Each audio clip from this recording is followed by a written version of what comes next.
तुम वेव सी हो, मैं तुम्हारा मीडियम पार्टिकल।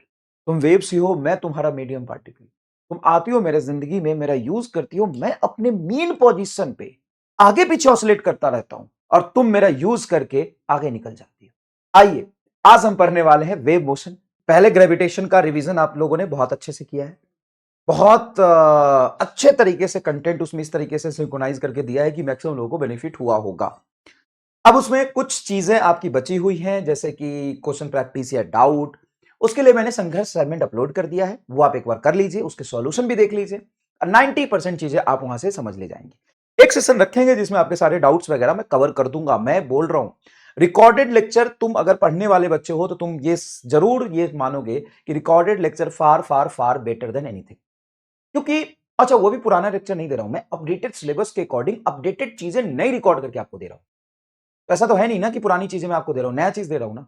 तो आप मेहनत करो मेरे साथ, चीजें बहुत अच्छे तरीके से मैं रिवाइज करके ले जाऊंगा। आज का जो रिवीजन का टॉपिक है वो है वेव। अब वेव क्यों? क्योंकि आपने ईएम वेव पढ़ा हुआ है, क्योंकि आपने वेव ऑप्टिक्स पढ़ा हुआ है।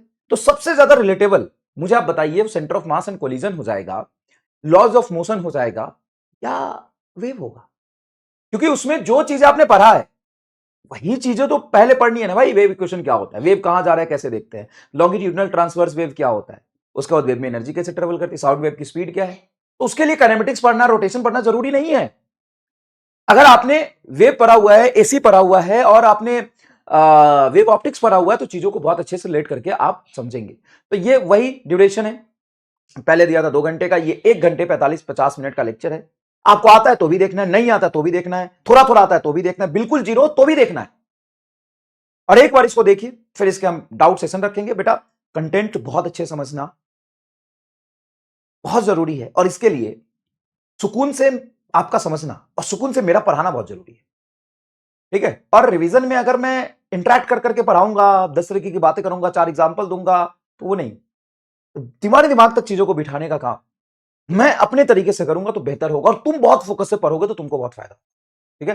तो चलिए, ये लेक्चर आपको मैं दे रहा हूं, बड़े आराम से सुकून से इसको देखिए, और आपको लगेगा कि ये सारी चीजें आपको सिस्टमैटिक तरीके से, और जो कंटेंट मैं आपको दे रहा हूं, मैं बताता हूं पूरे 1 साल पढ़ने के बाद भी इतना कंटेंट नहीं मिलता जितना कंटेंट मैं आपको यहां दे रहा हूं।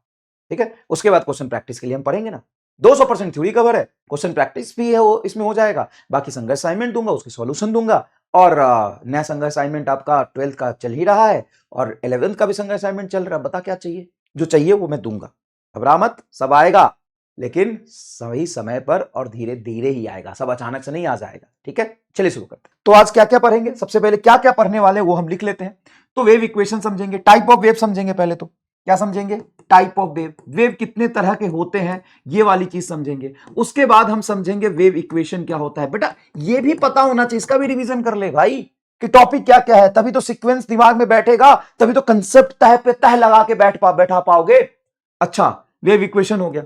उसके बाद इसकी वेव की प्रॉपर्टीज होती है कुछ। वेव इक्वेशन कौन कौन से वैलिड होंगे, कौन से इनवैलिड होंगे। उसके बाद है ट्रांसवर्स वेव इन स्ट्रिंग, याद करो, transverse wave in string, string में ट्रांसवर्स वेव समझते हैं। उसके बाद एनर्जी एनालिसिस करते हैं, एनर्जी इन वेव, वेव में एनर्जी का कंसेप्ट पढ़ते हैं। उसके बाद हम साउंड वेव समझेंगे, साउंड वेव में उसके बाद रिफ्लेक्शन ऑफ वेव समझेंगे, है ना, रिफ्लेक्शन ऑफ वेव समझेंगे। उसके बाद इंटरफेरेंस समझेंगे, क्या समझेंगे?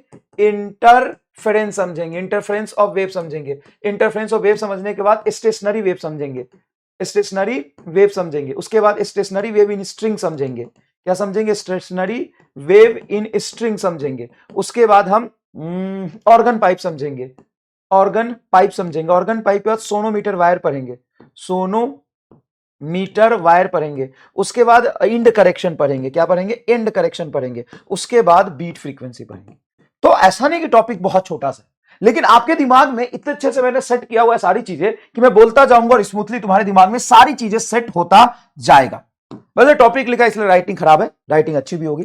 तो सबसे पहले जब हम वेव की बात करते हैं तो on the basis of requirement of medium, 2 तरह का वेव होता है। पहला वेव होता है मैकेनिकल, जिसको मीडियम चाहिए होता है। एक होता है नॉन मैकेनिकल, जिसको चलने के लिए मीडियम नहीं चाहिए होता है। मैकेनिकल वेव का एग्जांपल है जो मीडियम के वजह से उसका एनर्जी डिस्टर्बेंस एक जगह से दूसरी जगह तक जाता है, उसका एग्जांपल है साउंड। स्ट्रिंग में जो ट्रांसवर्स वेव बनता है वो मैकेनिकल वेव है, light wave non mechanical wave है, electromagnetic wave non mechanical wave है। ठीक है, चलिए तो यहां पर फटाफट देखिएगा ध्यान से। On the basis of medium non mechanical wave जैसे does not require medium, AM wave, light, x ray, radio wave, ये नॉन मैकेनिकल वेव, इसको मीडियम नहीं चाहिए होता है। दूसरा है मैकेनिकल वेव, इसको मीडियम चाहिए होता है। Wave which requires medium for propagation, sound wave, wave on string, moon, on moon sound does not travel, क्योंकि मून पर मीडियम नहीं है। साउंड जैसे मैं बोल रहा हूं तो एयर में कंप्रेशन रेयर फ्रैक्शन के थ्रू साउंड आगे चलता है। दूसरी बात, अब हम बात करते हैं कि मैकेनिकल वेव के दो टाइप होते हैं, नॉन मैकेनिकल वेव के भी दो टाइप होते हैं। क्या? लॉन्गिट्यूडनल और ट्रांसवर्स। ये है प्रोपागेशन के बेसिस पे। जैसे मान लीजिए मीडियम आगे पीछे ऑसिलेट कर रहा है और वेव का डिस्टर्बेंस भी आगे पीछे जा रहा है ना, ऐसे ऐसे ऐसे ऐसे ऐसे ऐसे ऐसे। तो इसमें जो डिस्टर्बेंस है वो भी आगे जा रहा है और पार्टिकल भी आगे पीछे ऑसिलेट कर रहा है, इसको कहते हैं लॉन्गिट्यूडनल, एक लेंथ के लॉन्ग जा रहा है। ट्रांसवर्स वेव में पार्टिकल ऊपर नीचे ऑसिलेट करता है और वेव आगे जाता है, पार्टिकल ऊपर नीचे ऑसिलेट करता है, वेव आगे जाता है। जैसे मान लो स्ट्रिंग है, ये पूरा पूरा यहां से यहां तक स्ट्रिंग है। अब जो डिस्टर्बेंस क्रिएट किया तो स्ट्रिंग का पार्टिकल एक जगह से दूसरी जगह तक नहीं जाता, स्ट्रिंग का पार्टिकल ऐसे ऐसे करता है, उसका पड़ोसी भी ऐसे ऐसे करता है, उसका पड़ोसी भी ऐसे ऐसे करता है और डिस्टर्बेंस आगे की तरफ ट्रेवल करता है। ये जानते हैं क्या आप? हाँ सर। ऑन स्ट्रिंग देखिए वेव आगे जाता है, पार्टिकल ऊपर नीचे ऑसिलेट कर रहा है, पार्टिकल ऊपर नीचे ऑसिलेट कर रहा है, कहते हैं transverse wave. When medium particle oscillate perpendicular to direction of wave, जैसे वेव ऑन स्ट्रिंग, इसको कहते हैं transverse wave. EM wave, EM wave में भी इलेक्ट्रिक फील्ड का जो डिस्टर्बेंस ऊपर नीचे ऑसिलेट करता है, वेव आगे जाता है। मैग्नेटिक फील्ड का डिस्टर्बेंस ऐसे पीछे ऑसिलेट करता है, वेव आगे जाता है। ये वेव में आपने पढ़ा हुआ है। ठीक है। Longitudinal wave, when particle oscillate parallel to the direction of wave, जब पार्टिकल वेव के पैरेलल ऑसिलेट करता है उसको कहते हैं हम लॉन्गिट्यूडनल वेव। जैसे example sound, compression rarefaction, compression rarefaction के थ्रू वेव ट्रेवल कर रहा होता है। ठीक है। अब उसके बाद हम पढ़ते हैं सबसे पहले एसएचएम का इक्वेशन। एसएचएम क्या होता है? एक पार्टिकल का डांस करना एसएचएम, लाखों पार्टिकल का डांस करना वेव। एक पार्टिकल जब अपने मीन पोजीशन में बैठ के डांस कर रहा है उसको कहते हैं एसएचएम। एसएचएम की इक्वेशन क्या होती है? एसएचएम की इक्वेशन होती है y is equal to A sine k omega t, या आप लिखते हो y is equal to A cos omega t. यहां पे केक्स नहीं होता है, ओमेगा टी का फैक्टर होता है, जहां पे omega angular oscillation angular velocity होता है और आपका ए एम्पलीट्यूड होता है। इसमें ओमेगा को हम 2π/t भी लिख सकते हैं। ये एसएचएम की इक्वेशन। ठीक है। जो एसएचएम का इक्वेशन होता है वही वेव का इक्वेशन होता है। वेव और एसएचएम अलग है ही नहीं। एसएचएम क्या है? एक पार्टिकल जब डांस करता है तो उसको एसएचएम कहते हैं, लाखों पार्टिकल कनेक्टेड होकर डांस करता है तो उसको हम वेव कहते हैं। अब उसका डांस अगर हार्मोनिक डांस है, एक हार्मोनिक की तरह से डांस चल रही है, तब उसका इक्वेशन लिखते हैं y बराबर ए साइन के x plus omega T plus five. ये वेव इक्वेशन हो गया। ये सिर्फ यही वेव इक्वेशन नहीं होगा, ये एक वेव इक्वेशन का एग्जांपल है, हार्मोनिक वेव इक्वेशन का एग्जांपल है और प्रोपागेटिंग वेव इक्वेशन का एग्जांपल है। वेव कहीं ट्रैप नहीं है, इसको कहते हैं harmonic propagating wave equation. Wave equation harmonic propagating wave equation, ये है y बराबर A sine omega T plus K x plus five. क्या ये बात बहुत अच्छे से आपको चमक में आती है? हाँ सर सही है। अब यहां पे y है क्या? तो यहां पे y है पार्टिकल की पोजीशन, ये है y तुम्हारा है पार्टिकल की position of particle. Position of particle का मतलब है पार्टिकल का पोजीशन। कौन से पार्टिकल का पोजीशन? देखो एसएचएम एक पार्टिकल के डांस को बताता है, वेव लाखों पार्टिकल के डांस को बताता है। तो लाखों पार्टिकल का इक्वेशन एक साथ लिखते हैं ना, तो इक्वेशन ऑफ एसएचएम ही है ये equation of SHM of one particle है और ये लाखों पार्टिकल का एसएचएम की इक्वेशन है। सर कैसे? देखो ये position of particle which is at x at time t. तो सर ये तो किसी एक पार्टिकल का हो गया ना भाई, पोजीशन तो किसी एक ही पार्टिकल का आएगा एक टाइम पे। हाँ, तो कौन से पार्टिकल का है? जो एक्स पर है, और एक्स की वैल्यू अलग अलग रखोगे तो अलग अलग पार्टिकल का वाई बता देगा। देखो क्या मैं y बराबर ए साइन के x plus omega T plus five जब लिख रहा हूं तो x वाले पार्टिकल की टी टाइम पे पोजीशन बताया। अगर x को 0 रखोगे तो यही इक्वेशन होगा A sine omega T plus five. x को 1 रखोगे तो इक्वेशन होगा y बराबर ए साइन के 1 plus omega T plus five. क्या सेम टाइम पे x 0 रखने पे, x 1 रखने पे, x 2 रखने पे, x 3 रखने पे y की वैल्यू अलग आएगी? हाँ, क्योंकि अलग अलग पार्टिकल का पोजीशन एक साथ बता दिया, खत्म हो गया। जहां पे इस पूरे इक्वेशन में सिर्फ पार्टिकल की इंफॉर्मेशन, ये क्या है? पार्टिकल की पोजीशन। ये क्या है? पार्टिकल का एम्पलीट्यूड, एम्पलीट्यूड ऑफ पार्टिकल। ये क्या है? हाँ सर, ये है वेव लेंथ, इसको कहते हैं एंगुलर वेव लेंथ, जिसको हम कहते हैं 2π/λ। ओमेगा है एंगुलर फ्रीक्वेंसी। वेव किस एंगुलर फ्रीक्वेंसी से आगे ट्रेवल कर रही है? स्पीड ऑफ वेव यहां से निकलता है, स्पीड ऑफ वेव निकलता है coefficient of T divided by coefficient of x, ऐसे लिख सकते हैं, coefficient of T divided by coefficient of x. जैसे कॉफिशिएंट ऑफ टी क्या है, ओमेगा बाई के, ओमेगा को हम लिख सकते हैं 2 पाई बाई टी, तो टी नीचे आ जाएगा, इसको लिखेंगे 2 पाई बाई लेमडा, तो लेमडा ऊपर चला। फाई क्या है, फाई आपका इनिशियल फेज है। What is phi, phi is nothing but initial phase, phi is nothing but initial phase. क्या इतना आपको समझ में बहुत अच्छे से आता है? हाँ सर। अब इसी का फॉर्मेट अलग अलग आप लिख सकते हो, जैसे y is equal to A sine k की वैल्यू हम लिख देते हैं 2 pi by lambda into x, plus omega को लिख देते हैं 2 pi by capital T into small t plus phi. यहां से 2 पाई कॉमन निकालोगे तो y बराबर आ जाएगा ए साइन 2 पाई कॉमन निकाल दोगे आप तो ये आ जाएगा x बाई लेमडा प्लस 2 पाई बाहर निकल गया small T by capital T plus five. तो यहां से कई बार इक्वेशन ऐसे चुपके से 2 पाई बाहर निकाल देते हैं। तो क्या x के मल्टीप्लायर को यहां पे k को 1 अपॉन लेमडा बोल सकते हो कि नहीं? जो x का मल्टीप्लायर है वो अभी 1 अपॉन लेमडा नहीं है, 2 पाई के साथ x का मल्टीप्लायर होता है। आपने कॉमन निकाल के बाहर लिखा है, इसलिए इक्वेशन अभी ऐसा दिख रहा है। ठीक है, अब यहां पे देखते हैं कि वेव आगे जा रहा है कि पीछे जा रहा है, लॉन्गिट्यूडनल वेव है कि ट्रांसवर्स वेव है। तो वो पता चलता है जैसे मैंने यहां पे इक्वेशन लिखा है, पार्टिकल y में ऑसिलेट कर रहा है और वेव x में जा रहा है। ये x मतलब x वाला पार्टिकल है, x की अलग अलग वैल्यू पे अलग अलग पार्टिकल मिलेंगे, मतलब पार्टिकल कहां डिस्ट्रीब्यूटेड है, x पर, और ऑसिलेट कहां कर रहा है, y में। तो कौन सा वेव हो गया, ट्रांसवर्स। ये ट्रांसवर्स वेव का इक्वेशन है, इसको कह सकते हो transverse harmonic propagating wave equation. वाह वाह वाह वाह वाह, चमक गया तो कब फटाफट आग लगा दो कमेंट बॉक्स में, transverse harmonic propagating wave equation, transverse harmonic propagating wave equation. आ हा मजा आ गया। देखिए y is equal to A sine के x plus minus omega T plus five. तो यहां पे पार्टिकल x में डिस्ट्रीब्यूटेड अलग अलग x के पार्टिकल की बात कर रहा है और उसका ऑसिलेशन y में देख रहे हैं, मतलब ट्रांसवर्स वेव है। अगर यहां पे पार्टिकल का भी आगे पीछे पोजीशन देखो और अलग अलग x में पार्टिकल है तो लॉन्गिट्यूडनल वेव हो जाएगा। ठीक है, उसके बाद यहां पे दो टर्म है, के एक्स और ओमेगा टी, है ना। तो अगर मैं बोलूं कि के एक्स और ओमेगा टी दोनों का साइन सेम है प्लस प्लस, और दोनों का साइन सेम है माइनस माइनस, तो वेव पीछे जा रहा होगा। और अगर दोनों का साइन अपोजिट है, के एक्स माइनस ओमेगा टी या माइनस के एक्स और प्लस ओमेगा टी, तो वेव पॉजिटिव डायरेक्शन में जाएगा। देखिए ये बहुत इंपॉर्टेंट बात है, ये नीट में इस पर सवाल बनता ही बनता है। जैसे देखिए omega T minus K x, देखो एक प्लस एक माइनस, देखो minus omega T plus K x, इसका मतलब वेव पॉजिटिव एक्स में जाएगा। देखो पॉजिटिव के एक्स अपोजिट साइन है, देखो पॉजिटिव एक्स में जा रहा है।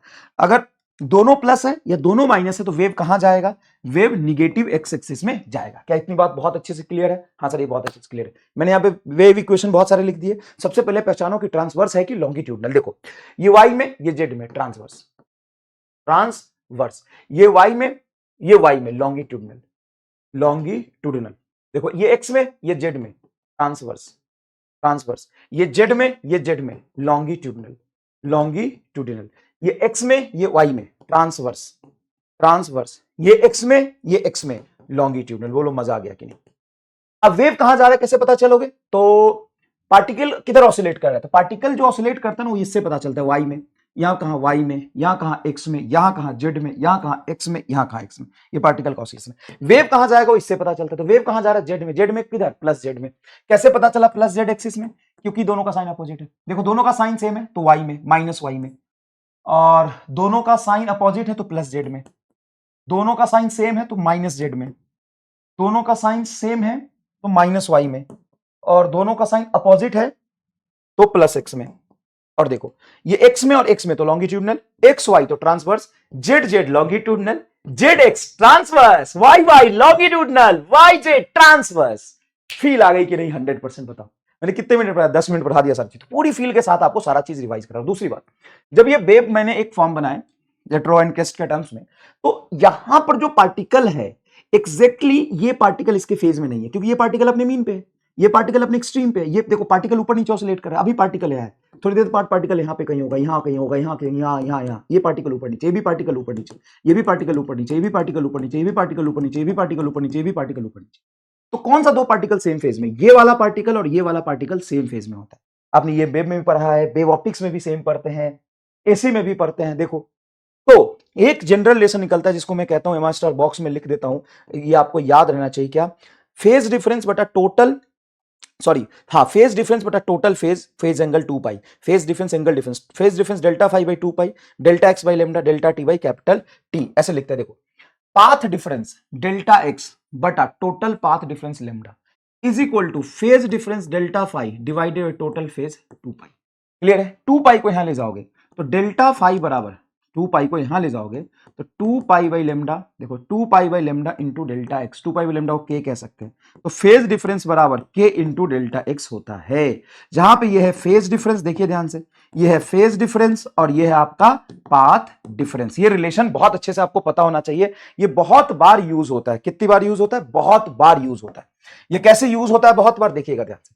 अगर मैं पाथ डिफरेंस 0 लेता हूं, ठीक है, फिर लेमडा बाई 2 लेता हूं, फिर लेमडा लेता हूं, फिर 3 लेमडा बाई 2 लेता हूं, फिर 2 लेमडा लेता हूं, इसके क्रॉसपोंडिंग फेज डिफरेंस लिखते चलो। तो अगर मैं यहां पे पाथ डिफरेंस 0 लेता हूं तो 0 में के से मल्टीप्लाई करोगे 0 आएगा। यहां पे लेमडा बाई 2 रखूंगा तो के तुम्हारा क्या है? 2 pi by lambda into lambda by 2, तो लेमडा से लेमडा कट गया, बताओ क्या आएगा? 2 से 2 कट जाएगा पाई, बताओ यहां पे क्या आएगा? 2 पाई, बताओ यहां पे क्या आएगा? 3 पाई, यहां पे क्या आएगा? 4 पाई। देखो 0 पार्ट डिफरेंस पे 0 phase difference, lambda by 2 path difference पे पाई का phase difference, lambda path difference पे 2 पाई का फेज डिफरेंस। समझ में आ रहा है क्या ये चीज? हाँ सर, बहुत सिंपल सा है, सिस्टमेटिक है, ये सिंपल रिलेशन होता है। हाँ सर, यही पे एक और लिख सकते हो, delta t by capital T time period. क्या समझ में आ रहा है? बहुत अच्छे से। हाँ सर, बहुत अच्छे से आ रहा है। अब मान लो कोई जनरलाइज वेव इक्वेशन लिख दिया, उसमें बहुत सारी चीजें निकालने के लिए पूछ सकता है। हालांकि ये रिवीजन है थ्योरी का, लेकिन न्यूमेरिकल से फील आ जाएगी। जैसे मैंने इक्वेशन लिखा, जेड बराबर 5 cos 3t minus 4x plus pi by 3, then find. अब ये इक्वेशन है, तो सबसे पहले बताओ ये इक्वेशन कौन सा है? ट्रांसवर्स की लॉन्गिट्यूड में, तो ये इक्वेशन पार्टिकल जेड में, पार्टिकल की पोजीशन जेड में, और ये 3t माइनस 4x प्लस पाई, वेव कहां जा रहा है? एक्स में, मतलब ट्रांसवर्स है। पार्टिकल किधर है? जेड में। वेव कहां जा रहा है? देखो ये ओमेगा टी और के एक्स का साइन अपोजिट है, मतलब प्लस एक्स में।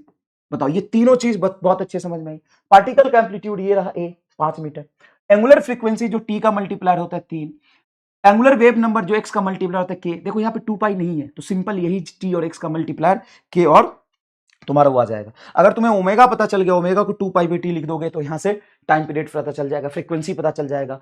ये तुम्हारा के है 4, के को 2 पाई बाई लेमडा लिख सकते हैं, के है 4, 4 को हम लिख सकते हैं 2 पाई बाई लेमडा। यहां से देखो वेवलेंथ आ जाएगा। इनिशियल फेज कितना है? तो जब टाइम 0 x 0 रखते तब इनिशियल फेज क्या है? पाई बाई 3। और पार्टिकल की वेलोसिटी कितनी होती है, सॉरी वेव की वेलोसिटी कितनी होती है? ओमेगा बाई के। देखो ओमेगा बाई के, ओमेगा बाई के, ओमेगा क्या है? 3/4, 3/4 मीटर पर सेकंड, और प्लस एक्स एक्सिस में, क्योंकि ओमेगा टी और के एक्स का डायरेक्शन अपोजिट है। हाँ सर, मैक्सिमम वेव की जो वेलोसिटी होती है वो ओमेगा ए होती है। कैसे? एसएचएम याद करो, पार्टिकल की मैक्सिमम एम्पलीट्यूड ए, पार्टिकल की मैक्सिमम वेलोसिटी, पार्टिकल की मैक्सिमम वेलोसिटी ए ओमेगा, पार्टिकल की मैक्सिमम वेलोसिटी ए ओमेगा, क्या यही होती है? हाँ सर।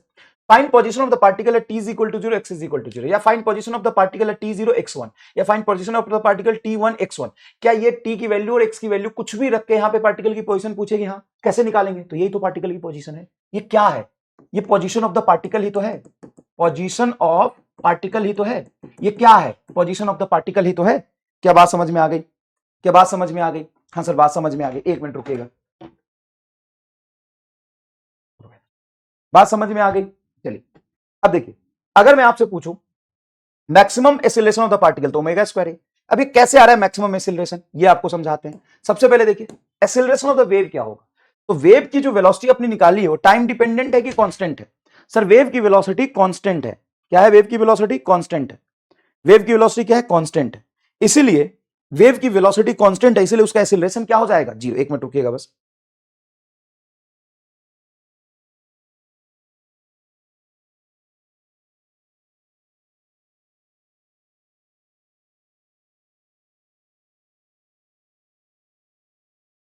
देखिए वेव की वेलोसिटी क्या हो जाएगी, तो देखिए यहां पर ध्यान से, तो एक्सीलरेशन ऑफ द वेव क्या होगा? 0, because wave moving with a constant velocity, wave moving with a constant velocity.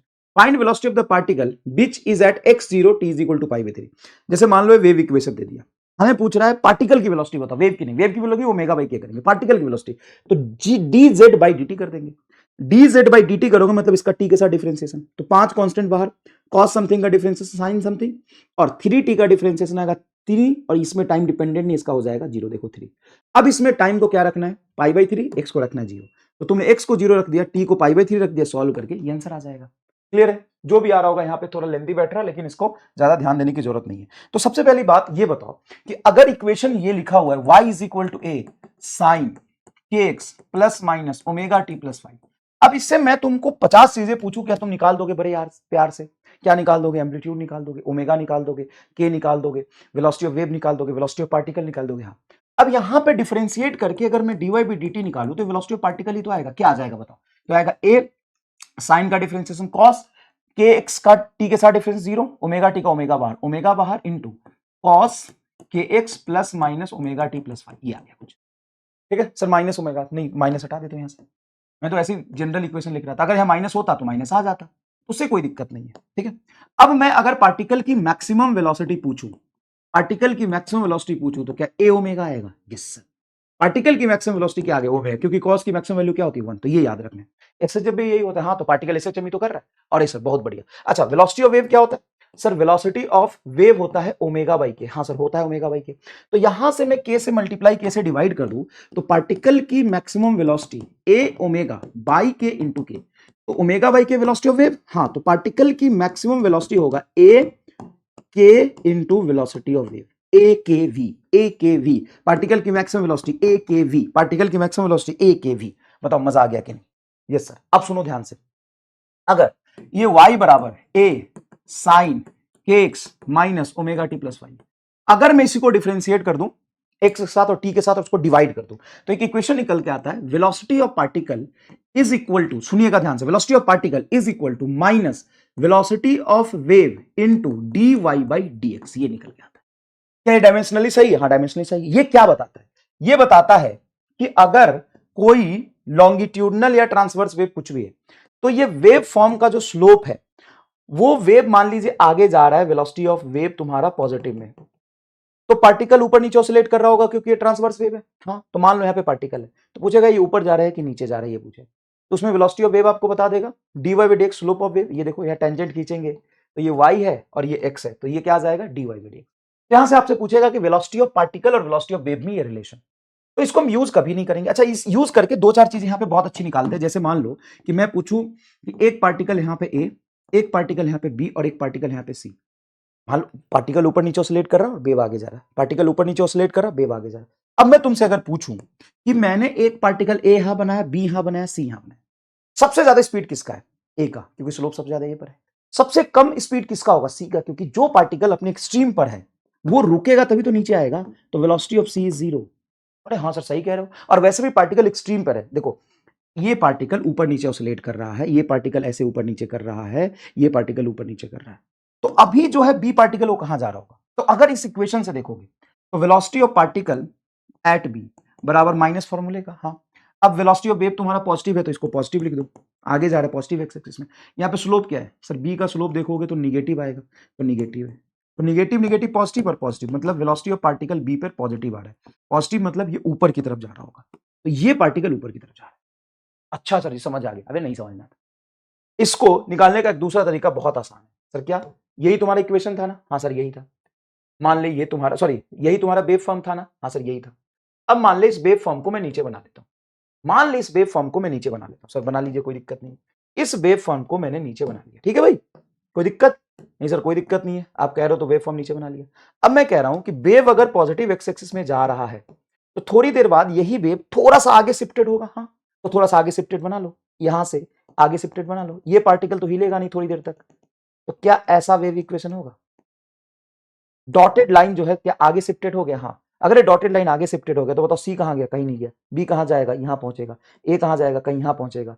मान लो ये पार्टिकल डी बोलता हूं, डी कहां जाएगा? कहीं ऊपर जाएगा। ये पार्टिकल अगर मैं ई बोलता हूं, ई कहां पहुंचेगा? नीचे पहुंचेगा। बताओ इस पे पीएचडी हो गई कि नहीं? ठीक है, उसके बाद अगर मैं y को 2 बार डिफरेंशिएट करूं टाइम के साथ और 2 बार डिफरेंशिएट करूं x के साथ, उसको डिवाइड करूं, तो ये डिफरेंशियल इक्वेशन ऑफ वेव मिलता है।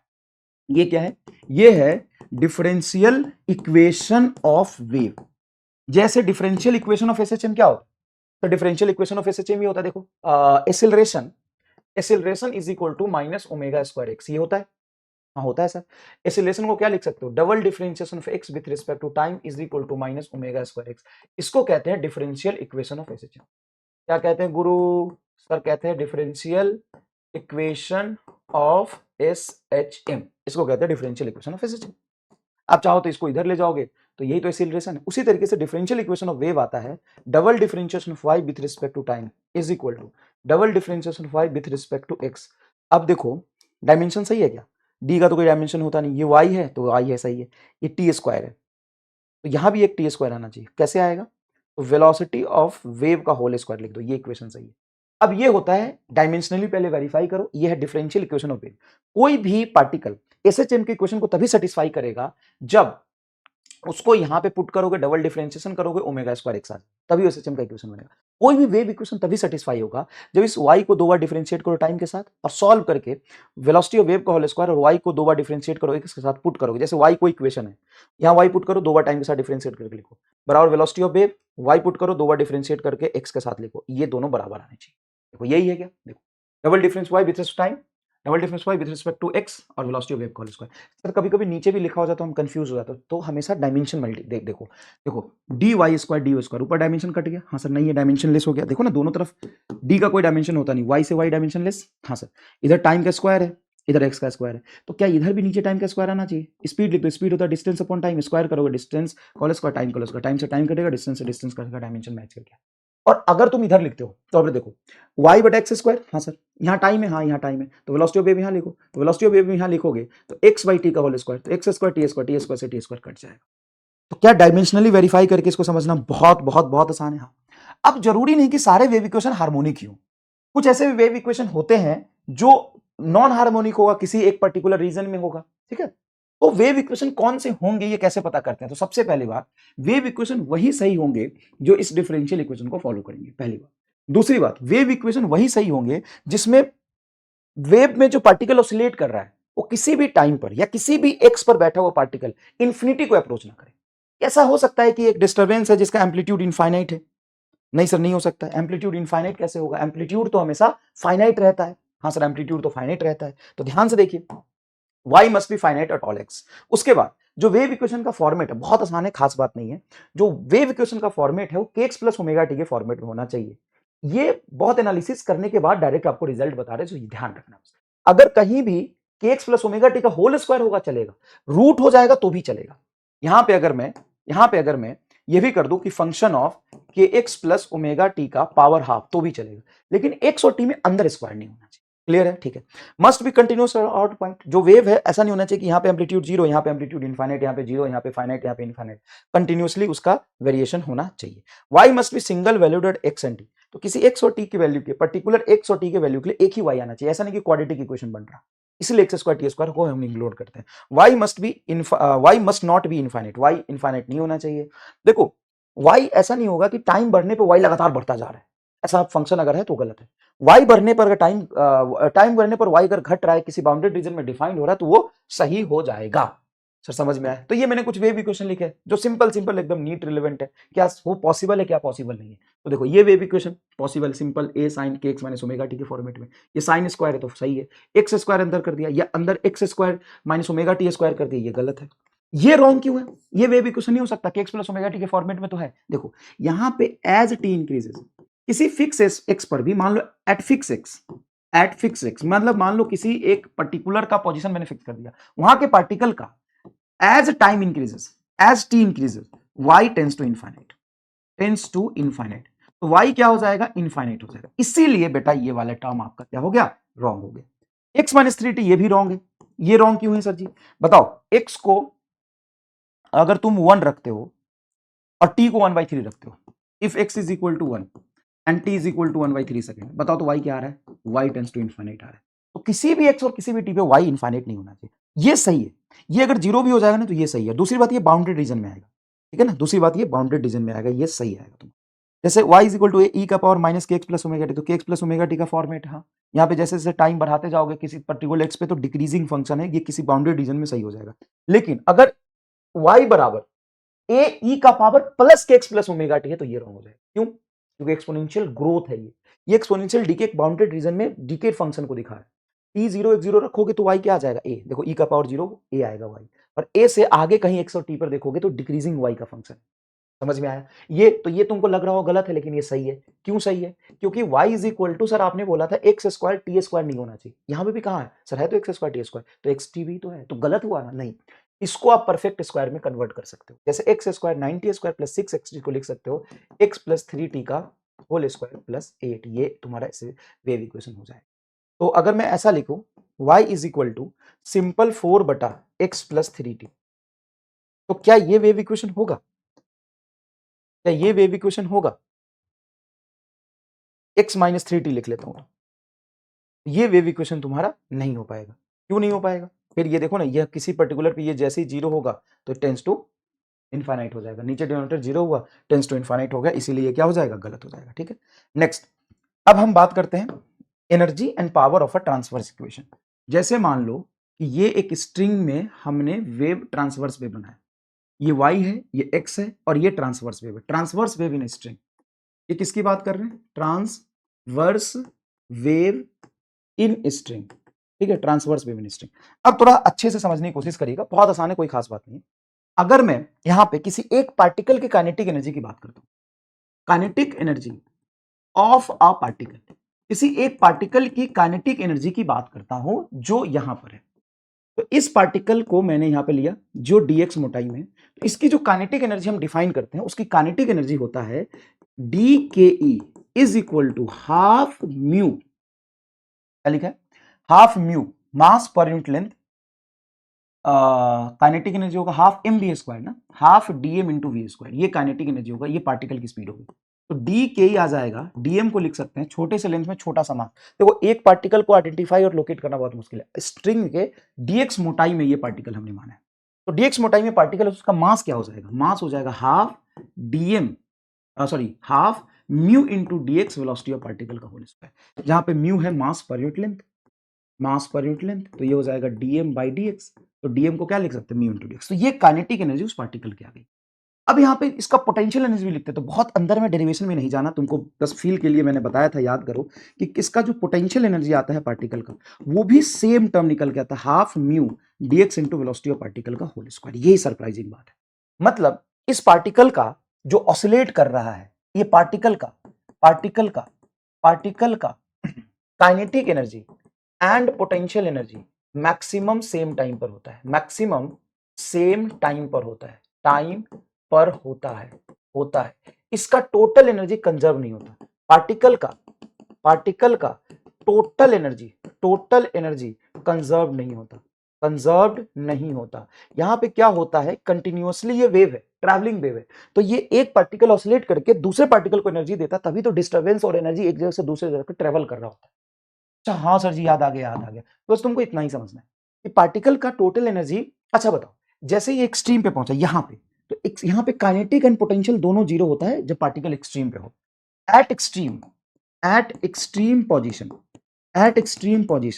काइनेटिक एनर्जी उस छोटे से पार्टिकल की डी के या डी पीई या टोटल एनर्जी सब क्या हो जाएगा? जीरो। एट मीन, तो पार्टिकल स्ट्रिंग में देखोगे तो एट मीन पोजीशन यहां पे मीन पोजीशन पे जब पार्टिकल है तो उसकी काइनेटिक एनर्जी भी मैक्सिमम होती है और पोटेंशियल एनर्जी भी मैक्सिमम होती है। टोटल एनर्जी इसका कंजर्व नहीं रहता, आपका एनर्जी ट्रांसफर कर रहा होता है। अच्छा, टोटल एनर्जी अगर मैं किसी भी जनरलाइज पार्टिकल का निकालूं तो टोटल एनर्जी क्या हो जाएगा? टोटल एनर्जी होगा, इन दोनों को जोड़ दो तो हाफ म्यू डीएक्स बीपी का square, half mu DX BP का स्क्वायर, तो क्या आ जाएगा? हाफ म्यू डीएक्स बीपी का स्क्वायर, तो ये हो जाएगा simple mu dx into velocity of particle का होल स्क्वायर। तो टोटल एनर्जी अगर यहां से तुम लिखोगे, टोटल एनर्जी आया है mu DX, velocity of particle को क्या लिख सकते हो? A square omega square cos square omega T minus K x. अरे वेलोसिटी ऑफ पार्टिकल यही तो होगा, ए ओमेगा कॉस के x minus omega T minus K x, कुछ भी रख दो, वेव इक्वेशन लोगे। हाँ सर सही है, वेलोसिटी ऑफ पार्टिकल पुट करी, put VP, velocity of particle put करी। अब यहाँ पे जब ये देखोगे तो अलग अलग एक्स पे अलग अलग टाइम पे पार्टिकल की वेलोसिटी अलग अलग है, तो हम एवरेज टोटल एनर्जी लेते हैं। तो एवरेज टोटल एनर्जी जब लोगे तो एवरेज टोटल एनर्जी आ जाएगा, कॉस स्क्वायर का एवरेज होता है हाफ म्यू डीएक्स ए स्क्वायर ओमेगा स्क्वायर। ये है तुम्हारा टोटल एनर्जी। अब यहां से अगर पावर निकालोगे तो पावर होता है rate of change in total energy, dx by dt हो जाएगा तुम्हारा वेलोसिटी ऑफ द पार्टिकल। तो half mu velocity of wave, sorry ये dx by dt, x axis में वेव जा रहा है, dy by dt velocity of particle होता है, dy by dt पार्टिकल की position velocity of particle, dx by dt velocity of wave. तो जो पावर होता है ना वो आ जाएगा half mu velocity of wave A square omega square. देखो कितना आसान है, बस ये याद रखो, half mu velocity of wave A square omega, that's it. Power power power power ध्यान सुनिएगा, पावर पावर से अगर इंटेंसिटी निकालूं, क्या निकालो, इंटेंसिटी, एवरेज पावर है इंटेंसिटी, तो इंटेंसिटी निकालूंगा तो ये आएगा हाफ, हाफ ये म्यू के जगह पे आ जाएगा रो, क्योंकि आप म्यू को लिखोगे रो इंटू ए। अरे भाई साहब ये तो स्ट्रिंग स्पीड ऑफ ट्रांसवर्स में स्ट्रिंग में भी आएगा, म्यू बराबर आप जानते हो रो ए होता है, तो लिखोगे रो इंटू ए, और ए को नीचे ले जाओ, पावर बटा एरिया होता है इंटेंसिटी, इंटेंसिटी हो जाएगा half rho, rho velocity of wave A square omega square, ये है intensity. Intensity total energy transmitted per second through per unit area, ये होता है हाफ रो भी ए स्क्वायर ओमेगा स्क्वायर, ये याद रहना चाहिए, ये याद रहना चाहिए, हाफ रो भी A square omega square, half rho भी जनरली वेव इक्वेशन में ओमेगा अगर सेम होता है तो आई प्रोपोर्शनल टू हम ए स्क्वायर ही बोलते हैं, but I proportional to a square, I proportional to omega square, I proportional to mu and I proportional to v, ये सारा ही आता है। क्लियर है क्या? हाँ सर क्लियर है। अब यहां पे नेक्स्ट देखिएगा, हम डिफाइन करते हैं, ये हो गया, ये हो गया, ये हो गया, ठीक है ठीक है। अब मान लो पॉइंट सोर्स की अगर मैं बात करूं, तो पॉइंट सोर्स 3 डायमेंशनल स्पेस में एनर्जी मीट करेगा। पॉइंट साउंड वेव का सोर्स ले लो या पॉइंट लाइट्स का सोर्स ले लो, कुछ भी ले लो, तो जनरलाइज वेव के लिए भी यही वैल्यू होता है इंटेंसिटी का फॉर्मूला, वो जो वेव है उस पर्टिकुलर वेव का एम्पलीट्यूड लेंगे, उस पर्टिकुलर वेव का एम्पलीट्यूड लोगे। अच्छा, तो पॉइंट सोर्स के लिए जो इंटेंसिटी होता है inversely proportional to are square होता है, और पॉइंट सोर्स के लिए जो पॉइंट सोर्स के लिए किसी भी सोर्स के लिए इंटेंसिटी एम्पलीट्यूड पे कैसे डिपेंड करता है, एम्पलीट्यूड का होल स्क्वायर।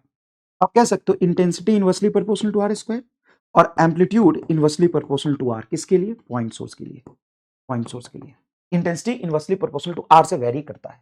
अच्छा, लाइन सोर्स हो, अगर लाइन सोर्स हो, अगर लाइन सोर्स हो तो intensity proportional to 1 upon r and proportional to amplitude का होल स्क्वायर, इंटेंसिटी एम्पलीट्यूड का होल स्क्वायर तो सभी के लिए आता है, तो यहां से एम्पलीट्यूड आ जाएगा inversely proportional to root r और इंटेंसिटी आ जाएगा 1 अपॉन आर, किसके लिए, लाइन सोर्स के लिए। प्लेनर सोर्स के लिए, प्लेनर सोर्स अगर है तो intensity does not depends upon r, तो एम्पलीट्यूड का होल स्क्वायर भी does not depends upon r. Distance के साथ एम्पलीट्यूड और इंटेंसिटी क्या रह जाती है, फिक्स रह जाती है, डिस्टेंस के साथ एम्पलीट्यूड और इंटेंसिटी क्या रह जाती है, फिक्स रह जाती है। चलिए नेक्स्ट देखते हैं, स्पीड ऑफ साउंड वेव, नहीं speed of transverse wave in string, speed of transverse wave, transverse wave in string, string में ट्रांसवर्स वेव की स्पीड हम कैसे लिखते हैं, तो देखो मान लो ये एक ट्रांसवर्स वेव पल्स क्रिएट किया मैंने, और ये स्ट्रिंग एकदम ही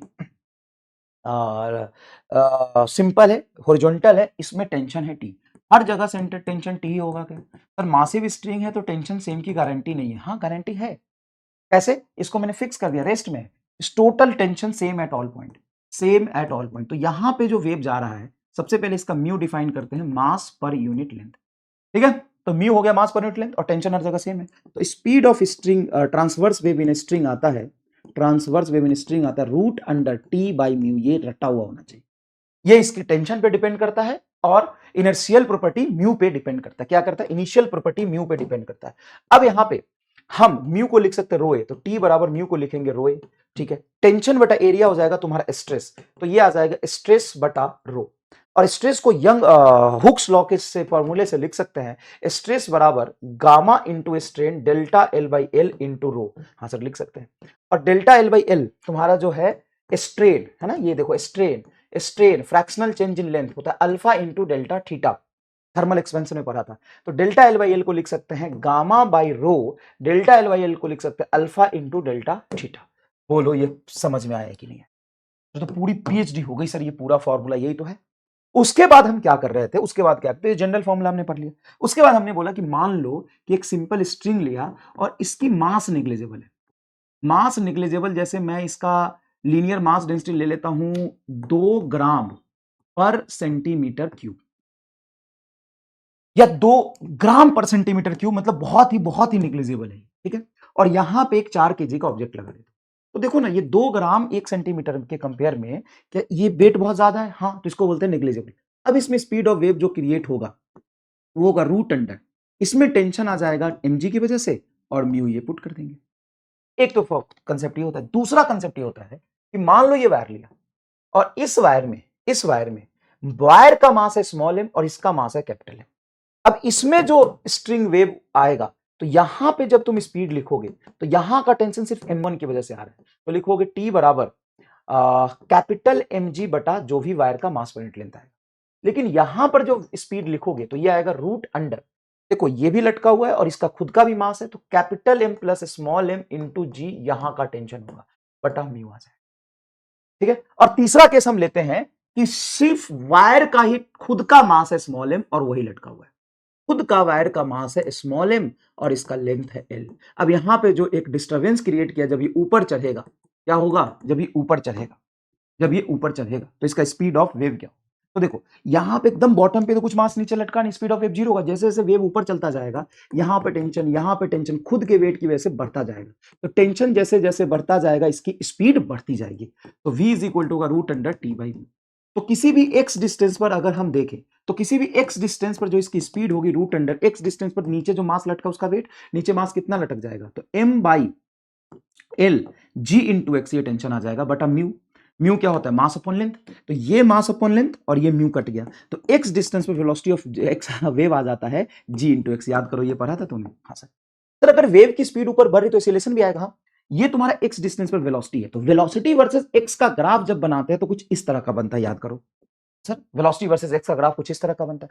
अब यहां पे अगर इस रूट को यहां ले आओ तो vx का होल स्क्वायर बराबर gx हो जाएगा। हाँ, थर्ड इक्वेशन मोशन से कंपेयर करो, v square minus c square बराबर 2ax। बोलो v, तो v हो गया, इनिशियल वेलोसिटी जीरो है, gx तुम्हारा 2x के बराबर, तो gx बराबर 2ax, तो x कट गया, 2a बराबर क्या आ गया g, मतलब a बराबर है g/2। मतलब ये जो तुम्हारा वेव है वो g/2 एक्सेलरेशन से ऊपर जा रहा है, मतलब acceleration of wave. Sir acceleration of wave तो आपने जीरो बोला था, अभी वो तो स्टार्टिंग वाला वेव का था। ये एक्सेलरेशन ऑफ वेव है g/2 कांस्टेंट, ये कांस्टेंट एक्सेलरेशन से ऊपर की तरफ चढ़ रहा है। किस एक्सेलरेशन चढ़ रहा है, कांस्टेंट एक्सेलरेशन से ऊपर की तरफ चढ़ रहा है। ठीक है, अच्छा टाइम कितना लगेगा, तो टाइम लग जाता है रूट अंडर 4l/g। आधे मतलब मान लो यहां से पल्स क्रिएट किया, आधे ऊपर जाने में टाइम, आधा लेंथ l/2, जो टाइम लगता है वो रहेगा t1 बराबर 2l/g, और पूरा टाइम लगता है कैपिटल टी तुम्हारा 4l/g। तो ये भी रेशियो निकाल सकते हो। अगर पल्स ऊपर से क्रिएट किया तो जैसे जैसे पल्स नीचे आएगा टेंशन नीचे कम होता है, स्पीड घटेगी।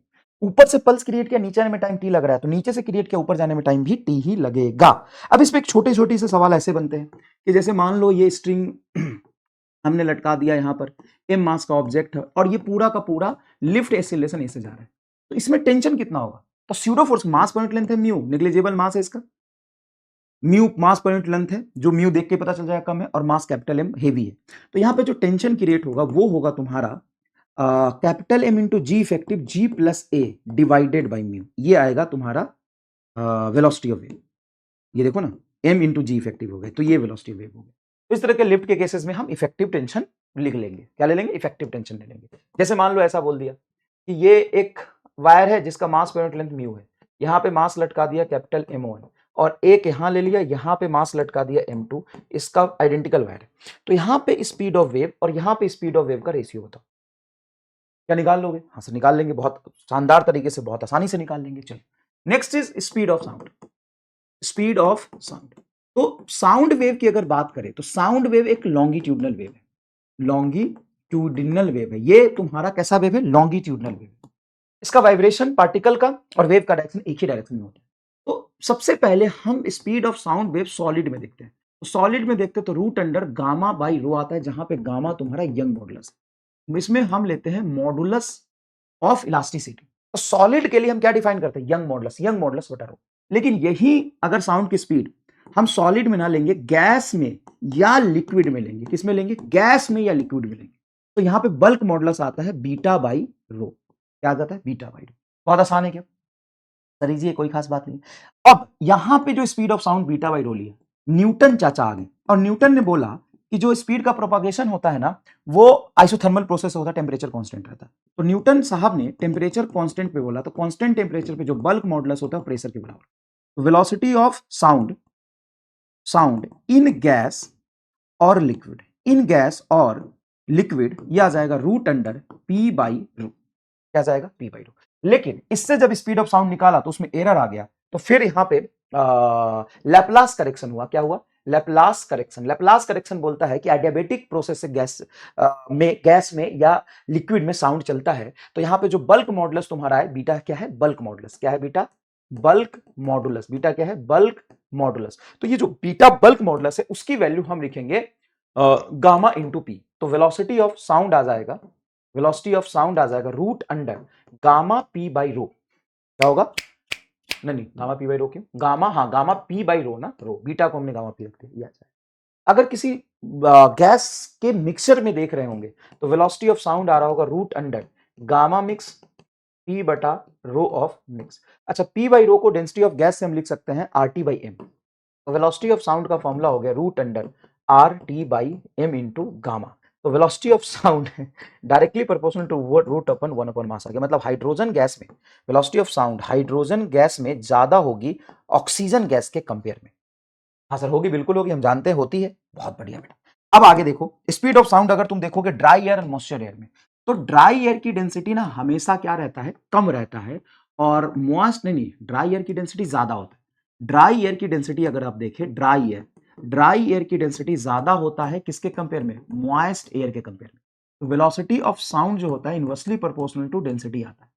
तो आप बोलेंगे कि speed of sound dry air में क्या होगी? कम, और speed of sound moist air में क्या होगी? ज्यादा। Speed of sound moist air में क्या होगी? ज्यादा। क्या आपको ये बहुत अच्छे से चीजें समझ गई? हाँ सर बहुत अच्छे से, यार पूरा जमा जम हो गया, कितना सिस्टमैटिक करा दिया तुमको, बताओ। अच्छा, उसके बाद आता है कि if temperature increases by t degree Celsius, then speed of sound increases by 0.61 या 61 सेंटीमीटर पर सेकेंड इंटू टी। मतलब 61 इंटू टी सेंटीमीटर पर सेकेंड। मतलब अगर temperature T degree Celsius change करेंगे तो 1 डिग्री सेल्सियस टेम्परेचर चेंज करने से वो होता है 0.61 मीटर पर सेकेंड। ये 0.61 सेंटीमीटर पर सेकेंड मैंने डाल दिया, तो सही है। हाँ सर सही है, एकदम मजा आ गया सर जी। बताओ। और दूसरी बात, जब साउंड चलता है तो साउंड प्रेशर और डेंसिटी के वेरिएशन से चलता है। तो पार्टिकल का डिस्प्लेसमेंट का अगर इक्वेशन बनाएं तो S is equal to S naught sine के x plus omega T plus 5। यहां पे पार्टिकल एक्स में चल रहा है, देखो वेव भी एक्स में चल रहा है, साउंड वेव का इक्वेशन है। जहां पे एस नॉट है पार्टिकल का एम्पलीट्यूड। अगर इसी को प्रेशर के टर्म्स में लिखते हैं तो डेल्टा पी बराबर आता है एस बीटा के, जहां पे बीटा है बल्क मॉडुलस और क्या है तुम्हारा? के है वेव नंबर। तो जो डेल्टा पी मतलब प्रेशर एम्पलीट्यूड होता है वो होता है एस नॉट बीटा के, ये याद रखना। ये तुमको ड्राइव करा के क्लास में मैंने बताया। उसके बाद फ्रीक्वेंसी की जो लोअर लिमिट होती है वो होती है 20 हर्ट्ज, लोअर लिमिट जिसको कहते हैं इंफ्रासोनिक। एक होता है अल्ट्रासोनिक, सुपरसोनिक। ऑडिबल साउंड होता है 20 किलो हर्ट्ज से 20 किलो हर्ट्ज के बीच में। तो 20 किलो हर्ट्ज से 20 किलो हर्ट्ज के बीच में तुम्हारा क्या जाता है? साउंड के ऑडिबल साउंड का रेंज आ जाता है, बहुत खास बात नहीं। अच्छा, उसमें ये भी चीज देखोगे, अगर स्पीड ऑफ साउंड अगर तुम आयरन में निकालते हो या सॉलिड में निकालते हो वो ज्यादा होता है speed of sound in liquid, और लिक्विड में ज्यादा होता है speed of sound in gas. Speed of sound in gas, ठीक है भाई? हाँ सर ठीक है। अब देखो हम बात करते हैं रिफ्लेक्शन ऑफ वेव के बारे में। तो रिफ्लेक्शन ऑफ वेव क्या होता है? मतलब पार्टिकल जो ऑसिलेट कर रहा है उसके कॉम्बिनेशन से एक वेव बना स्ट्रिंग में, मान लो। हाँ सर वेव बना। तो मान लो एक स्ट्रिंग ये है जिसमें वेव ट्रेवल कर रहा है, और उसके बाद यहां पे स्ट्रिंग को हमने फिक्स रख दिया, मान लो फिक्स रख दिया। क्या कर दिया? फिक्स रख दिया। या ये एक स्ट्रिंग में वेव बना, इसके बाद ये दूसरा स्ट्रिंग कनेक्टेड है, दूसरा स्ट्रिंग कनेक्टेड है। तो इसमें ना ये इतना नीट रिलेवेंट टॉपिक नहीं है बेटा, मैं बता दूं इसमें नीट में इससे सवाल आए नहीं अभी तक, ठीक? लेकिन अगर आपको समझने हैं तो सबसे पहले हम बात करेंगे रिफ्लेक्शन की। और शांति से सुनिएगा, रिफ्लेक्शन में मतलब उस वेव की बात कर रहे हैं जो यहां से वापस आएगी, ठीक है? तो वापस अगर फिक्स एंड से आ रही है या डेंसर मीडियम का तुम्हारा एक स्ट्रिंग है, ये μ2 ज्यादा है और ये μ1 कम, ठीक है ना? ये रेयरर मीडियम। तो हम रिफ्लेक्टेड वेव की बात करें, जो वेव वापस आएगा, तो जो वेव वापस आएगा वो सेम ही स्ट्रिंग में आएगा। तो reflected wave returns in same medium. अगर सेम मीडियम में वापस आया है तो क्या उसकी स्पीड सेम रह जाएगी? अच्छा, फ्रीक्वेंसी चाहे ट्रांसमिटेड वेव हो या रिफ्लेक्टेड वेव हो सेम रहती है, तो फ्रीक्वेंसी सेम रह जाएगी। अच्छा, फ्रीक्वेंसी सेम रहेगी। क्या वेवलेंथ सेम रह जाएगा? हाँ। तीनों चीजें कभी भी रिफ्लेक्टिव वेव में चेंज नहीं होती है क्योंकि वो सेम ही मीडियम में वापस आए, तो स्पीड सेम, फ्रीक्वेंसी सेम, तो वेवलेंथ। तो चेंज क्या होगा? चेंज होगा पहला डायरेक्शन ऑफ मोशन, क्योंकि वेव आगे चल रहा था अब पीछे आ गया, तो डायरेक्शन ऑफ मोशन ये तो मस्ट चेंज होगा, रिफ्लेक्टेड वेव का डायरेक्शन ऑफ मोशन चेंज होगा, डायरेक्शन ऑफ मोशन चेंज होगा, हाँ sir direction of motion change होगा। और अगर फिक्स एंड से और डेंसर मीडियम से रिफ्लेक्टेड हो तो पाई का फेज डिफरेंस आएगा, phase difference of pi of reflected wave, reflected wave from incident wave, from incident wave, incident wave के कंपेयर में पाई का फेज डिफरेंस। दूसरा ऑब्वियस सी बात है, यहां से वापस आया तो पाई का फेज डिफरेंस मतलब ये ऐसे वापस आया, ऊपर ऊपर से आया, फिक्स एंड नीचे होके वापस आएगा, इसी को कहते हैं पाई का फेज डिफरेंस। खत्म हो गया टॉपिक। दूसरा इसमें इसमें तो एम्पलीट्यूड सेम, जो एम्पलीट्यूड लेके जाएगा वही एम्पलीट्यूड से वापस आएगा, लेकिन इसमें कुछ ट्रांसमिटेड भी हुआ है, यहाँ तो फिक्स एंड आगे नहीं गया, यहाँ पे कुछ ट्रांसमिटेड होगा कुछ रिफ्लेक्ट हुआ है, तो रिफ्लेक्टेड होने पे एम्पलीट्यूड चेंज होगा, और ए रिफ्लेक्टेड का जो एम्पलीट्यूड होता है वो होता है V2 माइनस V1 बटा V2 प्लस V1 इंटू ए इंसिडेंट। ये फॉर्मूला है इंसिडेंट वेव की एम्पलीट्यूड, ये रिफ्लेक्टेड वेव की एम्पलीट्यूड, और V है speed of wave in string. और जो ट्रांसमिटेड एम्पलीट्यूड होगा AT वो होता है 2V2 बटा V1 plus V2 into A, that's it, खत्म। ट्रांसमिटेड वेव की एम्पलीट्यूड, रिफ्लेक्टेड वेव। तो रिफ्लेक्टेड वेव में अच्छा, इसी में अगर रेयरर मीडियम हो, यहाँ पर अगर ये रेयरर मीडियम है, रेयरर मीडियम, तो डायरेक्शन ऑफ मोशन तो ऑब्वियसली चेंज होगा, ये भी चेंज होगा, बट फेज डिफरेंस यहाँ पे नहीं आएगा, फेज डिफरेंस 0 ही रहेगा, खत्म हो गया, हो गया, हो गया, खत्म हो गया, रिफ्लेक्टेड वेव की पूरी कहानी खत्म। ट्रांसमिटेड वेव क्या होगा? ट्रांसमिटेड वेव क्या होगा सर? ट्रांसमिटेड वेव में वेव ऐसे चल रहा है, और ट्रांसमिटेड वेव का एक ही केस बनेगा, क्या? इससे ऐसे जाना, दूसरे पहले मीडियम से दूसरे मीडियम में जाना, ट्रांसमिटेड वेव। तो जब ट्रांसमिटेड वेव जा रहा होगा तो यहां पे आपका मीडियम चेंज हो रहा है, मीडियम क्या हो रहा है? चेंज हो रहा है, और स्पीड होता है वो म्यू के इनवर्सली प्रोपोर्शनल होता है, क्या? हाँ। तो अगर म्यू बढ़ा, डेंसर मीडियम हुई तो स्पीड कम, स्पीड कम तो वेवलेंथ कम, और फ्रीक्वेंसी सेम, फ्रीक्वेंसी सेम, बाकी सबसे, बाकी तुम्हारा direction of motion, direction motion change हो जाएगा क्या? नहीं, जो वेव आधर से ऐसे आते हुए आ रहा है वही तो ट्रांसमिट होके ऊपर से ही तो आगे जाएगा। फेज डिफरेंस, कभी भी फेज डिफरेंस चेंज नहीं होता, एम्पलीट्यूड चेंज होगा, ये दोनों तुम्हारा सेम रहेगा। तो डायरेक्शन ऑफ मोशन और फेज डिफरेंस तुम्हारा क्या रहेगा? सेम रहेगा। अब इसी चीज को हम इक्वेशन में लिख के देख लेते हैं, इसी को इक्वेशन में लिख के देख लेते हैं। चलो, ये मैंने वही बात लिख दी है, कोई खास बात नहीं है, को पढ़ लेना ध्यान से। जैसे ये इंसिडेंट वेव है, इंसिडेंट वेव है, और मेरे से बोला है कि refracted to denser to rare medium, कहा मैंने? रिफ्रैक्शन कहा हुआ है, refraction to denser to rare medium, denser से फाइनली रेयर मीडियम में जा रहा है, ठीक। तो इक्वेशन क्या बनेगा? तो यहां से इक्वेशन बनेगा y बराबर जो इंसिडेंट वेव की एम्पलीट्यूड a है, ट्रांसमिटेड वेव की एम्पलीट्यूड हो जाएगी AT, इंटू फ्रीक्वेंसी सेम रहता तो omega same, direction of motion same, तो माइनस ही रहेगा, a डैश इंटू x आएगा, दैट्स इट, हो गया। रिफ्रैक्टेड वेव में कुछ चेंज होना ही नहीं है वेवलेंथ के अलावा, speed same, direction of motion same, देखो, और फेज कभी चेंज होता नहीं reflected, never change phase, delta phi always zero, चाहे वो रेयर से डेंसर में जाए या डेंसर से रेयर में जाए, हो गया, खत्म। अब यहां पे तुम्हारा स्पीड बढ़ा होगा घटा होगा, तो डेंसर टू रेयर तो स्पीड बढ़ा होगा, रेयर में गया तो स्पीड इंक्रीज होगा, दैट्स इट, खत्म। ये इक्वेशन है तो एज इट इज रह जाएगा, y बराबर AT cos omega T plus के डैश एक्स, ले भाई, ये इक्वेशन होगा, y बराबर ट्रांसमिटेड ट्रांसमिटेड ट्रांसमिटेड, y बराबर AT साइन के एक्स माइनस के डैश ओमेगा टी, ये इक्वेशन होगा, y बराबर AT cos omega T plus के डैश एक्स, खत्म। बोलो तुमको मजा आ गया कि नहीं? हाँ सर, ये तो बहुत आसान है। अच्छा, reflected from from free and और रेयर मीडियम, तो रिफ्लेक्शन फ्रॉम फ्री एंड से रिफ्लेक्शन देख रहे हैं, कहां से देख रहे हैं? फ्री एंड से।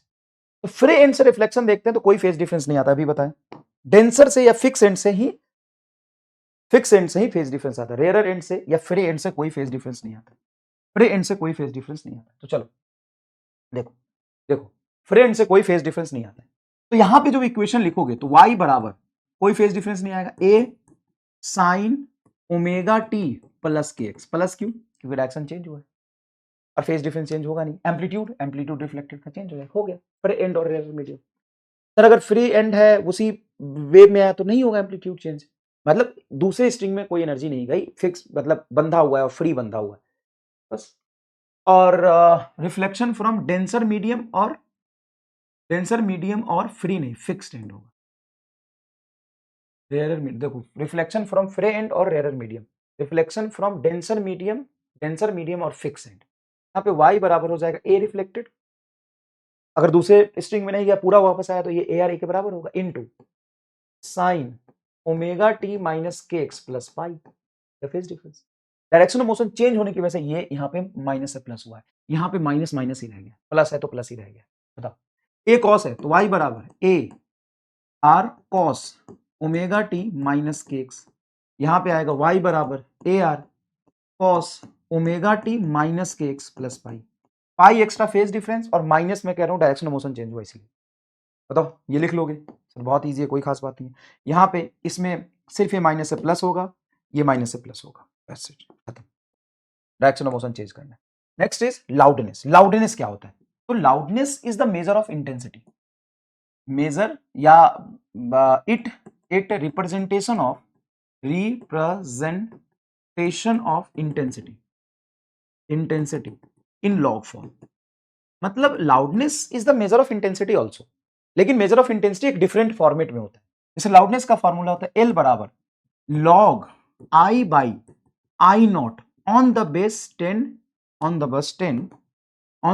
10 बेल, ये बेल है और एक बेल होता है 10 डीबी, तो एल बराबर हम लिखते हैं 10, एक बेल को लिखते हैं 10 डीबी, तो 10 लॉग आई बटा I not on the base 10 DB, ये आ जाएगा तुम्हारा फॉर्मूला, ये आ जाएगा तुम्हारा फॉर्मूला।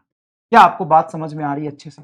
सर खूबसूरत बात है ये सब, तो खूबसूरत बात, इस पे खूब फॉर्मूला किया था एंटी लॉग। और अच्छा, इसी को अगर मैं एंटी लॉग में लिखूं तो कैसे लिखूंगा? तो एंटी लॉग में लिखोगे जैसे मैं पुट करता हूं इफ एल बराबर 10 dB then find I, L बराबर 10 डीबी तो देन फाइंड आई, तो एल को 10 डीबी रखो, तो 10 डीबी बराबर 10 लॉग आई बटा I not on the base 10 dB, तो डीबी से डीबी कटा, 10 से 10 कटा, एक आ जाएगा, तो एक बराबर लॉग आई बटा I not on the base 10 होता है। एंटी लॉग लोगे तो एक्चुअल में 1 क्या है इस बेस का पावर, तो 10 का पावर 1, 10 का पावर 1 इज इक्वल टू आई बटा आई नॉट, 10 का पावर 1 आई नॉट को इधर ले जाओ, तो आई बराबर होगा आई नॉट इंटू 10, आई नॉट की वैल्यू तो 10 का पावर माइनस 12 इंटू 10, तो जाएगा 10 का पावर माइनस 11 वॉट पर मीटर स्क्वायर। जो आई नॉट की वैल्यू वो फिक्स रहती है, आई नॉट क्या रहता है? आई नॉट रहता है तुम्हारा 10 का पावर माइनस 12, ये रेफरेंस है। यहां पे तुम्हारी जो लाउडनेस आती है ना वो 0 है, और अगर मुझे इंटेंसिटी दिया हुआ है तो लाउडनेस निकाल सकते हैं, लाउडनेस दिया है तो इंटेंसिटी निकाल सकते हैं। जैसे अगर तुमसे I1 I2 में रिलेशन पूछे, जैसे L1 बराबर 10 log I1 on the base I not dB और L2 बराबर है 10 log I2 by I not on the base 10 dB. अब ये दो रिलेशन लिखा है L1 और L2 पे, L1 है I1 पे, L2 I2 पे। अगर इस दोनों में रिलेशन है और सॉल्व करना है तो हमेशा याद रखना कि L1 माइनस L2 से ही सॉल्व करना, डिवीजन से नहीं होता है सॉल्व। तो L1 माइनस L2 करोगे, L1 माइनस L2 तो 10 तुम्हारा बाहर आ जाएगा, ये हो जाएगा लॉग 10 बाहर चला गया, लॉग I बटा I not on the base 10 minus log, पहले लिखा था L1 तो L1 में आएगा I1, लॉग I2 बटा I not on the base 10, ये इक्वेशन बनेगी। यहां से लॉग L1 माइनस लॉग ए माइनस लॉग बी का फॉर्मूला यूज करोगे तो 10 एज इट इज बाहर रहेगा, ये आ जाएगा log I1 by I not divided by I2 बटा I not on the base 10, I not से आई नॉट कट गया, L1 minus L2 10 log I1 by I2 on the base 10 dB, ये तुम्हारा क्या बन जाएगा? इक्वेशन बन जाएगा। क्लियर है क्या? हाँ सर, बहुत बढ़िया, शानदार, जबरदस्त। अब बात करते हैं इंटरफेरेंस की। इंटरफेरेंस क्या होता है? Interference is the superposition of two wave, ये आपने वेव ऑप्टिक्स में भी पढ़ा हुआ है। इंटरफेरेंस ऑफ टू वेव मतलब interference is the superposition of two wave having different amplitude और same wave number, same frequency but have some phase. जैसे मैंने इक्वेशन लिखा y बराबर a1 sine kx minus omega t, दूसरा equation लिखा y2 बराबर a2 sine kx minus omega T plus 5। तो इसमें फेज डिफरेंस कितने का आ गया? 5 का। तो 5 फेज डिफरेंस के साथ इसको सुपर इंपोज करना है, मतलब जोड़ना है, तो ये आएगा y1 प्लस y2 बनेगा क्या? हाँ सर, y बराबर हो जाएगा आपका y1 प्लस y2।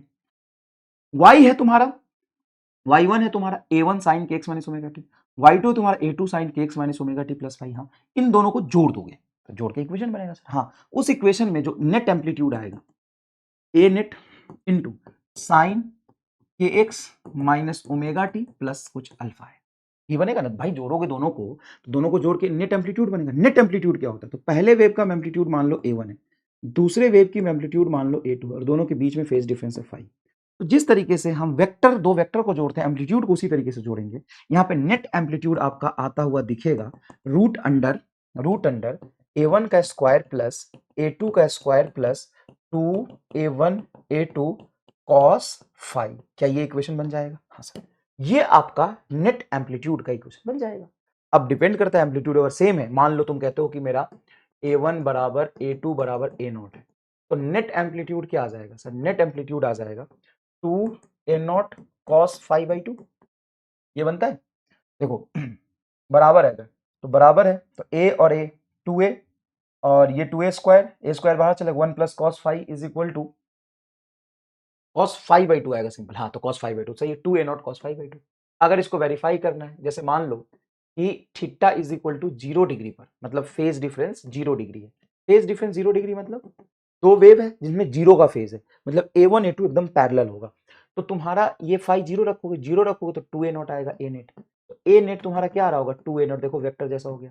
अगर फाई तुम्हारा 60 डिग्री है तो 60/30, तो cos 60/30 होता है √3/2, 2 से 2 कट जाएगा, ए नेट आएगा तेरा √3a0। जैसे फाई को मैं 90 डिग्री रखूं, मतलब दो वेव है, फेज डिफरेंस 90 का, जैसे सुपरपोजिशन ऑफ एसएचएम करते हैं, सुपरपोजिशन ऑफ वेव करते हैं। अगर ये परपेंडिकुलर है तो 90/2 45, cos 45 होता है 1/√2, √2 कट जाएगा, तो ए नेट आएगा तेरा √2 ऑफ a0। बोलो हाँ कि ना? सर आएगा। अगर फाई इज इक्वल टू, मैं यहाँ पे 120 रखता हूँ, फाई इज इक्वल टू 120 रखता हूँ, तो जो ए नेट आएगा वो कितना आएगा? ए नॉट के बराबर आएगा। और फाई इज इक्वल टू 180 रखता हूँ तो ए नेट कितना आएगा? 0। एकदम डिटेल में मैं तो पूरा पढ़ा रहा हूँ यार, मैं पूरा पढ़ा रहा हूँ, तू देख ले आराम से। मैं सिर्फ रिवीजन करा रहा हूँ कि पूरा ही पढ़ा दिया मैंने। सर आप एकदम पूरा पूरा पढ़ा रहे हो और हर चीज जितना 100% थ्योरी पढ़ाई है वो सब कुछ कवर कर दी। अच्छा, यहाँ पे ए नेट ये आ गया। अब ए नेट मान लो पहले वेव से अल्फा एंगल बना रहे, तो tan अल्फा क्या होगा? तो tan अल्फा होगा तुम्हारा a2 का नीचे कंपेयर a2 cos फाई, तो ये होगा परपेंडिकुलर a2 sin फाई बटा a1 plus a2 cos phi. अब ये फॉर्मूला लगाने की जरूरत एक्चुअल में आपको नहीं पड़ती है, अगर आप डायग्राम से करेंगे तो नीट में इसमें सवाल भी उतना नहीं आता। सिंपल ये। अब मुझे एक बात बताओ कि इसी फॉर्मेट को क्या मैं सेम एम्पलीट्यूड पे, जैसे अलग अलग एंगल पे देख रहा था, क्या मैं डिफरेंट एम्पलीट्यूड पे भी अलग अलग एंगल पे देख सकता हूं? जैसे मैं फाई को कहता हूं 0 डिग्री, ए नेट तुम्हारा क्या आएगा? ए नेट आएगा सिंपल a1 प्लस a2, जो मैक्सिमम ए नेट होगा 0 डिग्री पर। अगर मैं 90 कहता हूं तो 90 पर तुम्हारा ए नेट आएगा रूट अंडर, पूरा वेक्टर का फील आ जाएगा आपको, a1 a2 का होल स्क्वायर। और अगर मैं पाई को 180 कहता हूं तो ए तुम्हारा मिनिमम आ रहा होगा a1 माइनस a2। क्लियर है क्या? हाँ, 60 पर भी कर सकते हो, सवाल कराया क्लास में। अब मेरा सबसे ज्यादा इंटरेस्ट है मैक्सिमा पे और मिनिमा पे। इसको कहते हैं हम कंस्ट्रक्टिव इंटरफेरेंस, और इसको कहते हैं हम डिस्ट्रक्टिव इंटरफेरेंस। मुझे इन दोनों में इंटरेस्ट है सबसे ज्यादा। तो सर उसी की बात कर लो, आओ उसी की बात कर लेते हैं। उसकी बात करते हैं तो मैं बात करना चाहता हूं कि जो मेरा ए नेट आया था a1 का होल स्क्वायर प्लस a2 का whole square plus 2a1 a2 cos phi, एकदम जनरलाइज टर्म वाले की बात करते हैं, इंटू रूट। हाँ सर, इस रूट को इधर ले जाओगे तो क्या ए नेट का होल स्क्वायर लिख सकते हो? हाँ, ए नेट का होल स्क्वायर तुम्हारा आई नेट आ जाएगा। आई नेट बराबर, ये तुम्हारा इधर आ गया तो ए नेट का स्क्वायर आई नेट बराबर a1 का स्क्वायर मतलब i1, a2 का स्क्वायर मतलब i2 plus 2 root i1 into root i2 into cos phi. This is the generalize term at a phi phase. ये जनरलाइज टर्म है किसमें? ए नेट का और आई नेट का एट अ फाई फेज, अब इस दोनों ही जनरलाइज टर्म को मैं बात करना चाहता हूं मैक्सिमम रिजल्ट, मैक्सिमा की। मैक्सिमा मतलब कंस्ट्रक्टिव इंटरफेरेंस में। तो कंस्ट्रक्टिव इंटरफेरेंस कब होगा? जब रिजल्ट मैक्सिमम कब होगा? जब cos फाई मैक्सिमम होगा। और cos फाई की मैक्सिमम वैल्यू कितनी होती है? 1 होती है। कहां पे? किस फाई पे? तो जब फाई तुम्हारा 0 डिग्री हो या तुम्हारा पाई हो, प्लस 1 लेंगे ना, +1 और -1 दोनों आ जाएगा क्या कंस्ट्रक्टिव इंटरफेरेंस पे? हाँ, कि ये टर्म मैं मैक्सिमाइज करना चाहता हूं, नहीं +1 आएगा तो ये आ जाएगा तुम्हारा 0 पे, फिर 2 पाई पे आएगा, पाई पे ही माइनस हो जाएगा, माइनस होते यहां पे माइनस आ गया तो माइनस आएगा तो टर्म घटा देगा, वही तो डिस्ट्रक्टिव इंटरफेरेंस हो जाता है। हाँ सर जी, सही सही पहचाने। मिनिमा पे देखो, यहाँ पर देखो, यहाँ पे 0 डिग्री पे और 180 डिग्री पे, तो 0 डिग्री पे तुम्हारा मैक्सिमम, 180 पे मिनिमम। 180 तुम्हारा आउट ऑफ फेज हो गया। अच्छा सर, तो 0 पे 2 पाई पे, तो फिर 4 पाई पे, फिर 6 पाई पे, 8 पाई पे, तो क्या ये तुम्हारा जनरलाइज 5 में लिख दो n इंटू 2 पाई, ये है कंडी phase for constructive interference for maximum. हाँ सर, और हम जानते हैं पाथ डिफरेंस बराबर डेल्टा एक्स बराबर डेल्टा एक्स की वैल्यू होती है डेल्टा एक्स बराबर 2 पाई बाई, नहीं, लेमडा बटा 2 पाई इंटू डेल्टा फाई, ये रहता है। हाँ, अब यहाँ पे फाई की वैल्यू n इंटू 2 पाई रखो, तो लेमडा बटा 2 पाई इंटू n इंटू 2 पाई, तो 2 पाई से 2 पाई कट गया। अरे फाई की वैल्यू ये रख दी ना मैंने कंस्ट्रक्टिव इंटरफेरेंस के लिए जो आया था, तो ये क्या आया, n लेमडा। तो n lambda is the path for C, path for constructive interference, path for constructive interference आ जाएगा। हाँ sir, path for constructive interference आएगा। तो ये तुम्हारा पाथ डिफरेंस आ गया। अब ये पाथ डिफरेंस देखोगे यहाँ पर, तो जनरलाइज पाथ डिफरेंस क्या आएगा, तो n को 1 2 3 रख दो, जीरो, पहले जीरो शुरू करो, तो जीरो रखोगे तो आएगा जीरो, फिर आएगा लेमडा, फिर आएगा 2 लेमडा, फिर आएगा 3 लेमडा, फिर आएगा तुम्हारा 4 लेमडा। देख लो 1 2 3 4, तो देखो n इंटू 2 पाई पे कंस्ट्रक्टिव इंटरफेरेंस होता है, n इंटू 2 पाई पे कंस्ट्रक्टिव होता है, और n इंटू लेमडा पे डिस्ट्रक्टिव होता है, n इंटू लेमडा पे डिस्ट्रक्टिव। सिंपल बात है। हाँ, अब यहाँ पे मैक्सिमम इंटेंसिटी कितनी आ जाएगी, तो मैक्सिमम इंटेंसिटी आएगी आपकी, मैक्सिमम इंटेंसिटी देखो, मैक्सिमम इंटेंसिटी आएगी जब 5 जीरो रखो a1 प्लस a2 का whole square, sorry a maximum आएगा आपका, a मैक्सिमम आएगा आपका, a मैक्सिमम आपका आएगा a1 प्लस a2 का होल स्क्वायर, और i मैक्सिमम कितना होता है, तो i मैक्सिमम होता है a मैक्सिमम का होल स्क्वायर, मतलब सॉरी इसका स्क्वायर थोड़ी ना होगा, a मैक्सिमम तो सिंपल a1 प्लस a2, तो a maximum a1 plus a2, i maximum क्या होता है, a मैक्सिमम का होल स्क्वायर, मतलब a1 प्लस a2 का होल स्क्वायर, और a1 को क्या लिख सकते हैं, रूट i1, a2 को क्या लिख सकते हैं, रूट i2 का होल स्क्वायर। खत्म। बोलो, बहुत अच्छे से दिमाग में बैठा। अब हम देखो, ऐसा नहीं कि सिर्फ कंस्ट्रक्टिव डिस्ट्रक्टिव हो रहा है, हो बहुत सारे रहे, मैं इंटरेस्टेड कंस्ट्रक्टिव और डिस्ट्रक्टिव, ठीक है। अब मैं मिनिमा की बात करता हूं। सर मिनिमा मतलब D destructive interference, yes, minima मतलब डी डिस्ट्रक्टिव इंटरफेरेंस। तब यहां पे तुम्हारा cos फाई की वैल्यू मिनिमम कितनी होनी चाहिए, -1। अगर cos फाई की वैल्यू -1 है, तो फेज डिफरेंस आपका आ जाएगा पाई, मतलब जैसे ये इवन पाई है तो ये ऑड पाई आ जाएगा, पाई, 3 पाई, 5 पाई, 7 पाई, एंड सो ऑन। अब यहाँ पे पाथ डिफरेंस अगर मैं देखूं डेल्टा एक्स, तो तुम ऐसे भी जनरलाइज, अच्छा इसका जनरलाइज टर्म क्या होगा, तो जनरलाइज टर्म मतलब एक ऐसा टर्म जिसमें n की अलग अलग वैल्यू पुट करके सारा टर्म मिलता जाए, तो ये आप लिख सकते हैं 2n प्लस 1 इंटू पाई, सही है क्या। n को 1 से शुरू करेंगे, यहाँ पे n को 1 रखो, तो नहीं 0 रखो, सॉरी 0 रखो, तो हाँ n को 0 शुरू कर सकते हैं। इस 0 रखोगे तो तूने 0 कर दिया तो पाई आ गया, सही। 1 रखो तो 2 इंटू 1 और 1 3 पाई, सही आ गया। 2 रखो, 2 दूना 4, 4 1 5 पाई, सही आ गया। 3 रखो, सही आ गया, सही है। और तुम जानते हो कि डेल्टा एक्स पाथ डिफरेंस होता है लेमडा बटा 2 पाई इंटू 5, तो लेमडा बटा 2 पाई और 5 की वैल्यू ये है 2n प्लस 1 इंटू पाई, तो पाई से पाई कैंसिल गया, 2n प्लस 1 लेमडा बाई 2 आपका क्या आ गया, पाथ डिफरेंस। तो ये पाथ डिफरेंस में अगर तुम यहां से यही 0 1 2 3 पुट करते जाओ, तो यहां से पाथ डिफरेंस तुम्हारा बनेगा, 0 रखोगे तो n0 लेमडा बाई 2, तो देखो पाई के कॉरस्पॉन्डिंग लेमडा बाई 2 आता है, फिर आएगा 3 लेमडा बाई 2, फिर आता है 5 लेमडा बाई 2, फिर आता है 7 lambda by 2 and so on.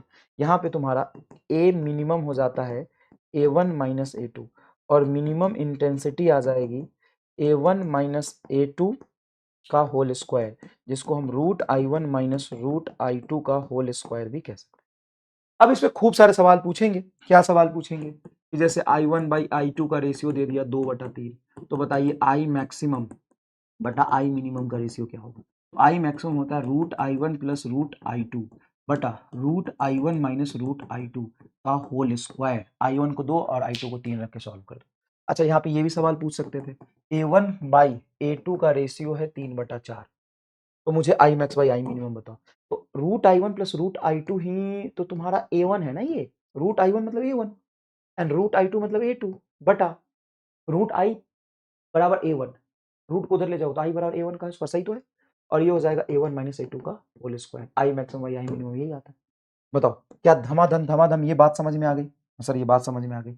Interference पूरा अच्छे से तुमको समझा दिया। अब नेक्स्ट है स्टेशनरी वेव। स्टेशनरी वेव का फॉर्मेशन कब होता है? जब एकदम सेम आइडेंटिकल वेव, एकदम सेम, एकदम same same identical wave opposite direction में चलेगा, अपोजिट डायरेक्शन में चलेगा। जब एकदम आइडेंटिकल सेम अपोजिट डायरेक्शन में चलेगा तो स्टेशनरी वेव का क्या होता है? फॉर्मेशन होता है एकदम सेम, एकदम सेम। जैसे y is equal to a sine के x minus omega t y1 and y2 is equal to a sine के एक्स प्लस ओमेगा टी, एकदम आइडेंटिकल वेव। तो पॉसिबल जो चार अलग अलग पेयर पे स्टेशनरी वेव के इक्वेशन बनते हैं, y is equal to 2a sine के x into cos omega t, y is equal to 2s sine के x into sine omega t, y is equal to 2a cos kx into cos omega t, y is equal to 2a cos kx into sine omega t. ये possible format of stationary wave equation. ऐसे ऐसे चार possible wave बन सकते हैं, पांचवा नहीं बन सकता क्योंकि हार्मोनिक वेव का ही हम सुपरपोजिशन कराते हैं। यहां पे पहला वेव अगर हम लेते हैं 2a sine kx into cos omega t, अगर ये इक्वेशन हम बनाते हैं 2a sine kx into cos omega t, 2a sine kx into cos omega, तो ये जो तुम्हारा इक्वेशन है ये क्या बता रहा है? स्टेशनरी वेव को बता रहा है। स्टेशनरी वेव का मतलब क्या होगा? स्टेशनरी वेव का मतलब हो गया कि इसमें कुछ ऐसे पार्टिकल मिलेंगे वेव में जो फिक्स है और उसके बीच में बहुत सारे पार्टिकल ऊपर नीचे ऑसिलेट कर रहे होंगे और सारे ऑसिलेशन की एम्पलीट्यूड अलग अलग होगी। तो ये कैसे पता चलेगा? ये ऐसे पता चलेगा, ये उस वेव का एम्पलीट्यूड बताएगा।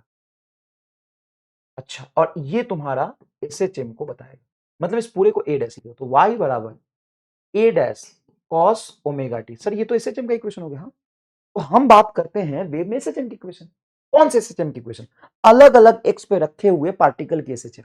तो अलग अलग एक्स पर रखा हुआ पार्टिकल का एसएचएम का इक्वेशन ये बनेगा। ए डैश अलग अलग एक्स का, एक्स पे रखे हुए पार्टिकल का एम्पलीट्यूड बता देगा और ये क्या बता देगा? ये उसके एसएचएम को बता देगा। मतलब सारे पार्टिकल सेम एम्पलीट्यूड में ऑसिलेट करेंगे। हाँ, सारे पार्टिकल सेम, सॉरी बेटा, सॉरी, सारे पार्टिकल सेम फ्रीक्वेंसी के साथ ऑसिलेट करेंगे। हाँ, सारे पार्टिकल की फ्रीक्वेंसी सेम होगी, एंगुलर फ्रीक्वेंसी सेम होगी, लेकिन सारे पार्टिकल की एम्पलीट्यूड अलग। और एम्पलीट्यूड कौन डिसाइड करेगा? ए डैश। तो बहुत सारे ऐसे पार्टिकल मिलेंगे जिसकी एम्पलीट्यूड ही जीरो होगी, मतलब वो ऑसिलेट ही नहीं करेगा, तभी तो स्टेशनरी वेव कहते हैं उसको। सुनो, ए डैश की वैल्यू ये है। अगर मैं ए डैश पे चर्चा करूं, ए डैश तुम्हें मिला 2a साइन के एक्स। तो कुछ ऐसे पार्टिकल जिसकी एम्पलीट्यूड जीरो होगी वो कहां पर होगा? वो वहां पर होगा जहां पे ये पूरी वैल्यू तुम्हारी क्या हो जाए? जीरो हो जाए। 2a तो जीरो हो नहीं सकता। तो साइन के एक्स की वैल्यू अगर मैं जीरो रखूं तो साइन के एक्स की जीरो कहां पर आएगी? जहां पे ये के एक्स की वैल्यू जीरो आ जाए। साइन के एक्स की वैल्यू जीरो रख दोगे तो ए डैश जीरो हो गया, ए डैश जीरो हो गया तो ये जीरो हो गया, जीरो से कॉस को मल्टीप्लाई करो, वाई हमेशा जीरो, तो पार्टिकल ऑसिलेट नहीं कर रहा। दिमाग में गई एकदम बात? हाँ सर गई। तो साइन के एक्स जीरो कहां पे होगा? जहां पे के एक्स की वैल्यू तुम्हारी 0 डिग्री हो। ये के एक्स तुम्हारा एंगल ही तो है, साइन का थीटा ही तो एंगल ही तो है। जहां पे के एक्स 0 के बराबर हो, या सुनना, या के एक्स की वैल्यू तुम्हारी पाई के बराबर हो, या के एक्स की वैल्यू 2 पाई के बराबर हो, या के एक्स की वैल्यू 3 पाई के बराबर हो, या 4 पाई के बराबर हो। अगर मान लो के एक्स के जगह पे साइन के अंदर में के एक्स के जगह पे zero, sine zero zero, sine pi zero, sine 180 zero, sine 2 pi zero, sine 3 pi zero, sine 4 pi zero, ये सर जगह जीरो आता जाएगा। हाँ, ये को हम लिख सकते हैं 2 pi by lambda, 2 pi by lambda into x बराबर 0 पाई 2 पाई 3 पाई एंड 4 पाई। क्या ये बात समझ में आ रही है? हाँ सर ये बात तो एकदम चमक रही है।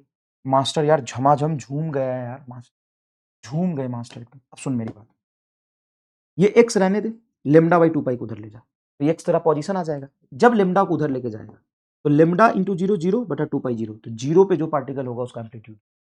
फिर लेमडा को ऊपर लेके जा, तो ये देख पाई से पाई कटेगा, लेमडा ऊपर 2 नीचे, तो लेमडा बाई 2 आ जाएगा क्या? हाँ सर। अब देख यहां पे रखेगा, ये कॉमा कॉमा है, कॉमा कॉमा, तो जब इस पाई से पाई काटा, सर पाई काटा, 2 से 2 भी कट जाएगा, तो एक्स बराबर क्या आएगा? लेमडा, लेमडा आ गया। अब यहां से पाई से ये पाई काटेगा तो उधर है 3, तो 3 लेमडा बाई 2, 3 लेमडा बाई 2, तो हाफ हाफ लेमडा पे पोजीशन मिल रहा है। ये कंस्ट्रक्टिव से अलग होता है, कंस्ट्रक्टिव डिस्ट्रक्टिव इंटरफेरेंस वाला नहीं है, ये अलग है।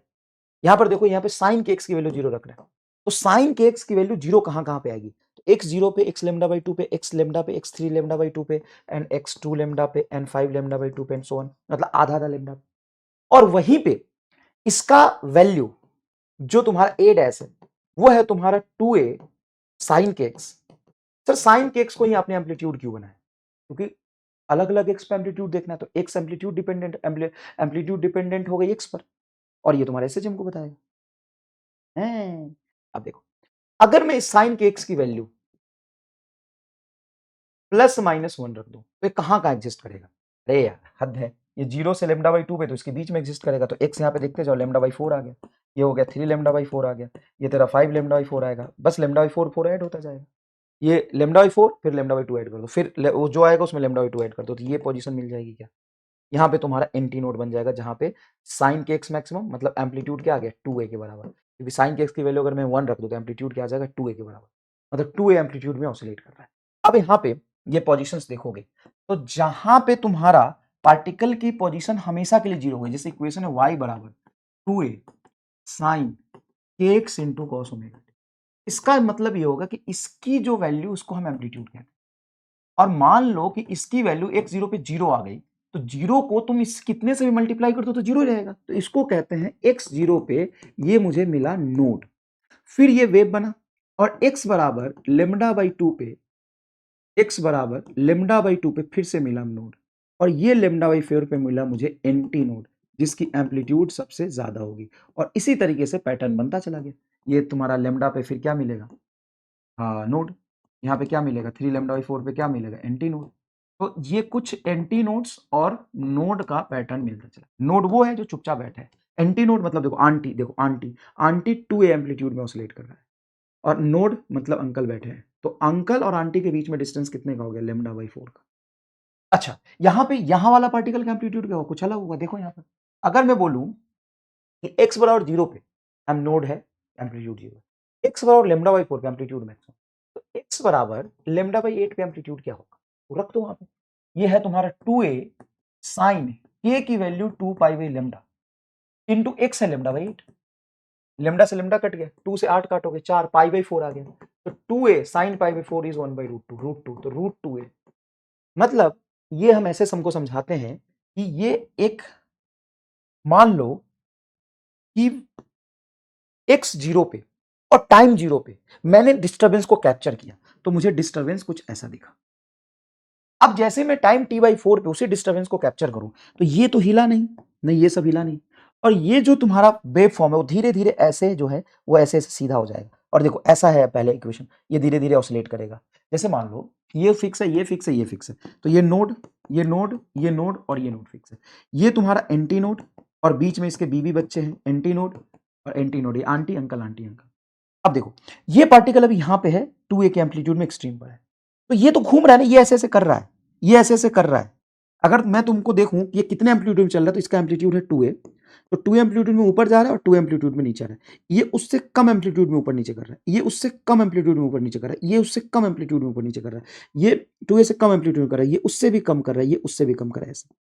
तो अभी तुम्हारा ये फॉर्मेट दिख रहा है, थोड़ी देर बाद ये वेव ऐसा दिखेगा, थोड़ी देर बाद ऐसे आएगा, फिर ऐसे आएगा, फिर ऐसे हो जाएगा। तो बात तो सही कह रहे हो। तो ये देखो ये वेव ऐसे बना, ऐसे बना, ऐसा, तो ये फंक्शन तुमको अभी ऐसे दिख रहा है, धीरे धीरे धीरे धीरे ये ऐसे दिख रहा है, धीरे धीरे ऑरेंज, फिर ऐसे आएगा, फिर ये ऊपर चला जाएगा और ये ऐसे नीचे आ जाएगा।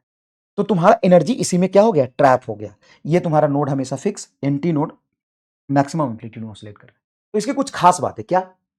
मैं तुमको 10 बातें बिना सांस रोके फटाफट बोलता हूं, और वही 10 बातें तुम्हें पता है तो पूरा पूरा थ्योरेटिकल नॉलेज तुम्हें पता है। स्टेशनरी वेव दो ऐसे वेव से बनता है जो एकदम आइडेंटिकल ऑपोजिट डायरेक्शन में चल रहे हो, इसमें सभी पार्टिकल की एम्पलीट्यूड अलग होती है, सभी का फ्रीक्वेंसी सेम होता है, इसमें वेव एनर्जी दो नोड के बीच में ट्रैप हो जाता है। वो पार्टिकल जो दो नोड के बीच में वो सेम फेज में ऑसिलेट करते हैं, कंजुगेट नोड्स वाले पार्टिकल अपोजिट फेज में होते हैं। वो सारे पार्टिकल एक ही टाइम पे मीन पोजिशन को क्रॉस करते हैं, लेकिन अलग अलग स्पीड से क्रॉस करते हैं। दूसरी बात, दो नोड के बीच में डिस्टेंस होता है लेमडा बाई 2, नोड और एंटी नोड के बीच में डिस्टेंस होता है लेमडा बाई 4। यही तो तुमको सारी बातें पढ़ना है। देखो ये तो तुमको पढ़ना है, क्या क्या पढ़ना है। तो स्टेशनरी वेव की सबसे इंपॉर्टेंट बातें क्या है? It is form identical wave. देखो identical wave, amplitude of oscillation of node is 0 and anti node is 2a, और नोड और एंटी नोड के बीच में जो होंगे वो अलग अलग एम्पलीट्यूड में ऑसिलेट करेंगे। All particle oscillate with different amplitude, सारे पार्टिकल डिफरेंट एम्पलीट्यूड में ऑसिलेट करते हैं। All crosses the mean position at same time but different speed. क्यों डिफरेंट स्पीड?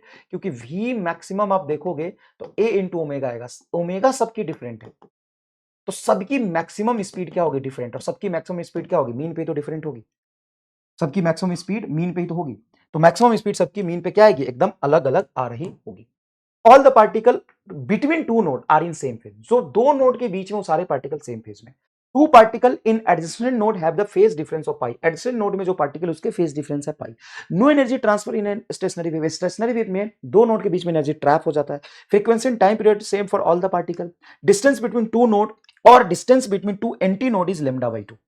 दो नोड एंड दो एंटी नोड के बीच में जो डिस्टेंस होता है लेमडा बाई टू होता है।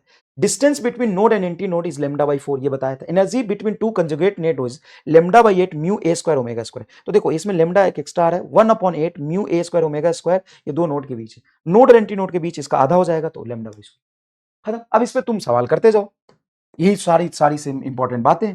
अब हम ये स्टेशनरी वेव इन स्ट्रिंग बनाएंगे। Stationary wave in string, mike चल रहा है, all set, hello hello hello hello. Stationary wave in string, मैं चाह रहा हूं कि एकदम कम से कम टाइम में अच्छे से अच्छा रिवीजन करा। स्टेशनरी वेव इन स्ट्रिंग, तो बोलो स्ट्रिंग में स्टेशनरी वेव बनाओगे तो सबसे पहले देखो स्ट्रिंग को दोनों एंड से मैंने फिक्स किया, मतलब string is fixed from both and, string is fixed from both and, दोनों एंड से स्ट्रिंग आपका क्या है? फिक्स्ड। तो अगर दोनों एंड से स्ट्रिंग फिक्स है तो सबसे फंडामेंटल वेव फॉर्म तुम बनाओगे तो ये बनेगा, दो नोड बनेंगे, यहाँ नोड, ऐसे वेव बनेगा। तो मुझे बताओ नोड से नोड के बीच में डिस्टेंस होता है लेमडा बाई टू, स्ट्रिंग का लेंथ एल, तो क्या lambda is equal to 2l आ गया? मतलब ये एक वेव फॉर्म बना, उसका वेवलेंथ कितना है? 2l के बराबर। तो इसका फ्रीक्वेंसी आएगा तुम्हारा v बाई लेमडा, और लेमडा 2l के बराबर v बाई 2l। इसको कहते हैं हम फंडामेंटल फ्रीक्वेंसी। क्या बोलते हैं इसको? फंडामेंटल फ्रीक्वेंसी, फ्रीक्वेंसी और फर्स्ट हार्मोनिक, हार्मोनिक और जीरो ओवरटोन। बोलो हाँ कि ना? जीरो ओवरटोन बोलते हैं। एकदम शानदार, जबरदस्त, समझ में आ गया, खत्म। जहां पे v क्या है? Speed of wave. Speed of wave क्या होगा? v बराबर root under T by mu, या फिर t को लिखेंगे, t रखने म्यू को लिख सकते हैं रो ए। तो ये वैरायटी ऑफ वेव इक्वेशन बनता चला जाएगा। हाँ सर। अब मान लो कि मैं इसी स्ट्रिंग में दो वेवफॉर्म बनाना चाहता हूं, तो तुम दो स्ट्रिंग मानो, यहां से एक और यहां से एक, ये दो वेवफॉर्म बन गए। तो सर यहाँ तो lambda is equal to L आ गया, हाँ, तो f is equal to v by lambda, और लेमडा को रख दो एल, तो we by L. F is equal to v by L को लिख सकते हैं two v by two L. क्यों लिख रहा हूँ two v by two L? उसको लॉजिक समझिए। मैं वी बाई एल से कंपेयर करना चाहता हूँ, तो वी बाई टू एल से कंपेयर करूंगा तो वी बाई टू एल, हाँ ये तुम्हारा V by two L double है, मतलब fundamental sorry second harmonic, second harmonic और फर्स्ट ओवरटोन, फर्स्ट ओवरटोन। अगर यही में मैं थर्ड हार्मोनिक की बात करूं तो थर्ड हार्मोनिक में क्या हो जाएगा? सर ये तीन लूप बनेंगे, जितने हार्मोनिक उतने लूप, ऐसे याद रखना, जितने हार्मोनिक उतने लूप। तो इसमें फ्रीक्वेंसी क्या हो जाती है? भाई मैं तुमको ड्राइव करा के पढ़ा रहा हूं, मैं भी पागल हूं क्या बे? ये लेंथ है, सॉरी, ये छोटे छोटे प्रिंटिंग मिस्टेक इग्नोर करना, मैं एकदम पागल हूं क्या यार? सोच, मैं तुमको हर एक चीज एकदम सिस्टमेटिक लिख लिख के पढ़ा रहा हूं यार, और वो भी ड्राइव करा के, पगला ही हूं एकदम। ये थर्ड हार्मोनिक हो जाएगा, थर्ड हार्मोनिक हो जाएगा, और सेकेंड ओवरटोन हो जाएगा, सेकेंड ओवरटोन हो जाएगा। बोलो हाँ कि ना? हाँ सर, एकदम सेट है। अब सुनो ध्यान से, अब मैं यहीं पे एक चमत्कार करता हूं। सर क्या? ये सारी बातें आपको समझ आई? हाँ सर समझ आई, इजी है तो समझ तो आएगी, इसमें कोई चीज टफ लगी तो बताइए। नहीं सर इजी है एकदम, तो ये बात तुमको समझ आई।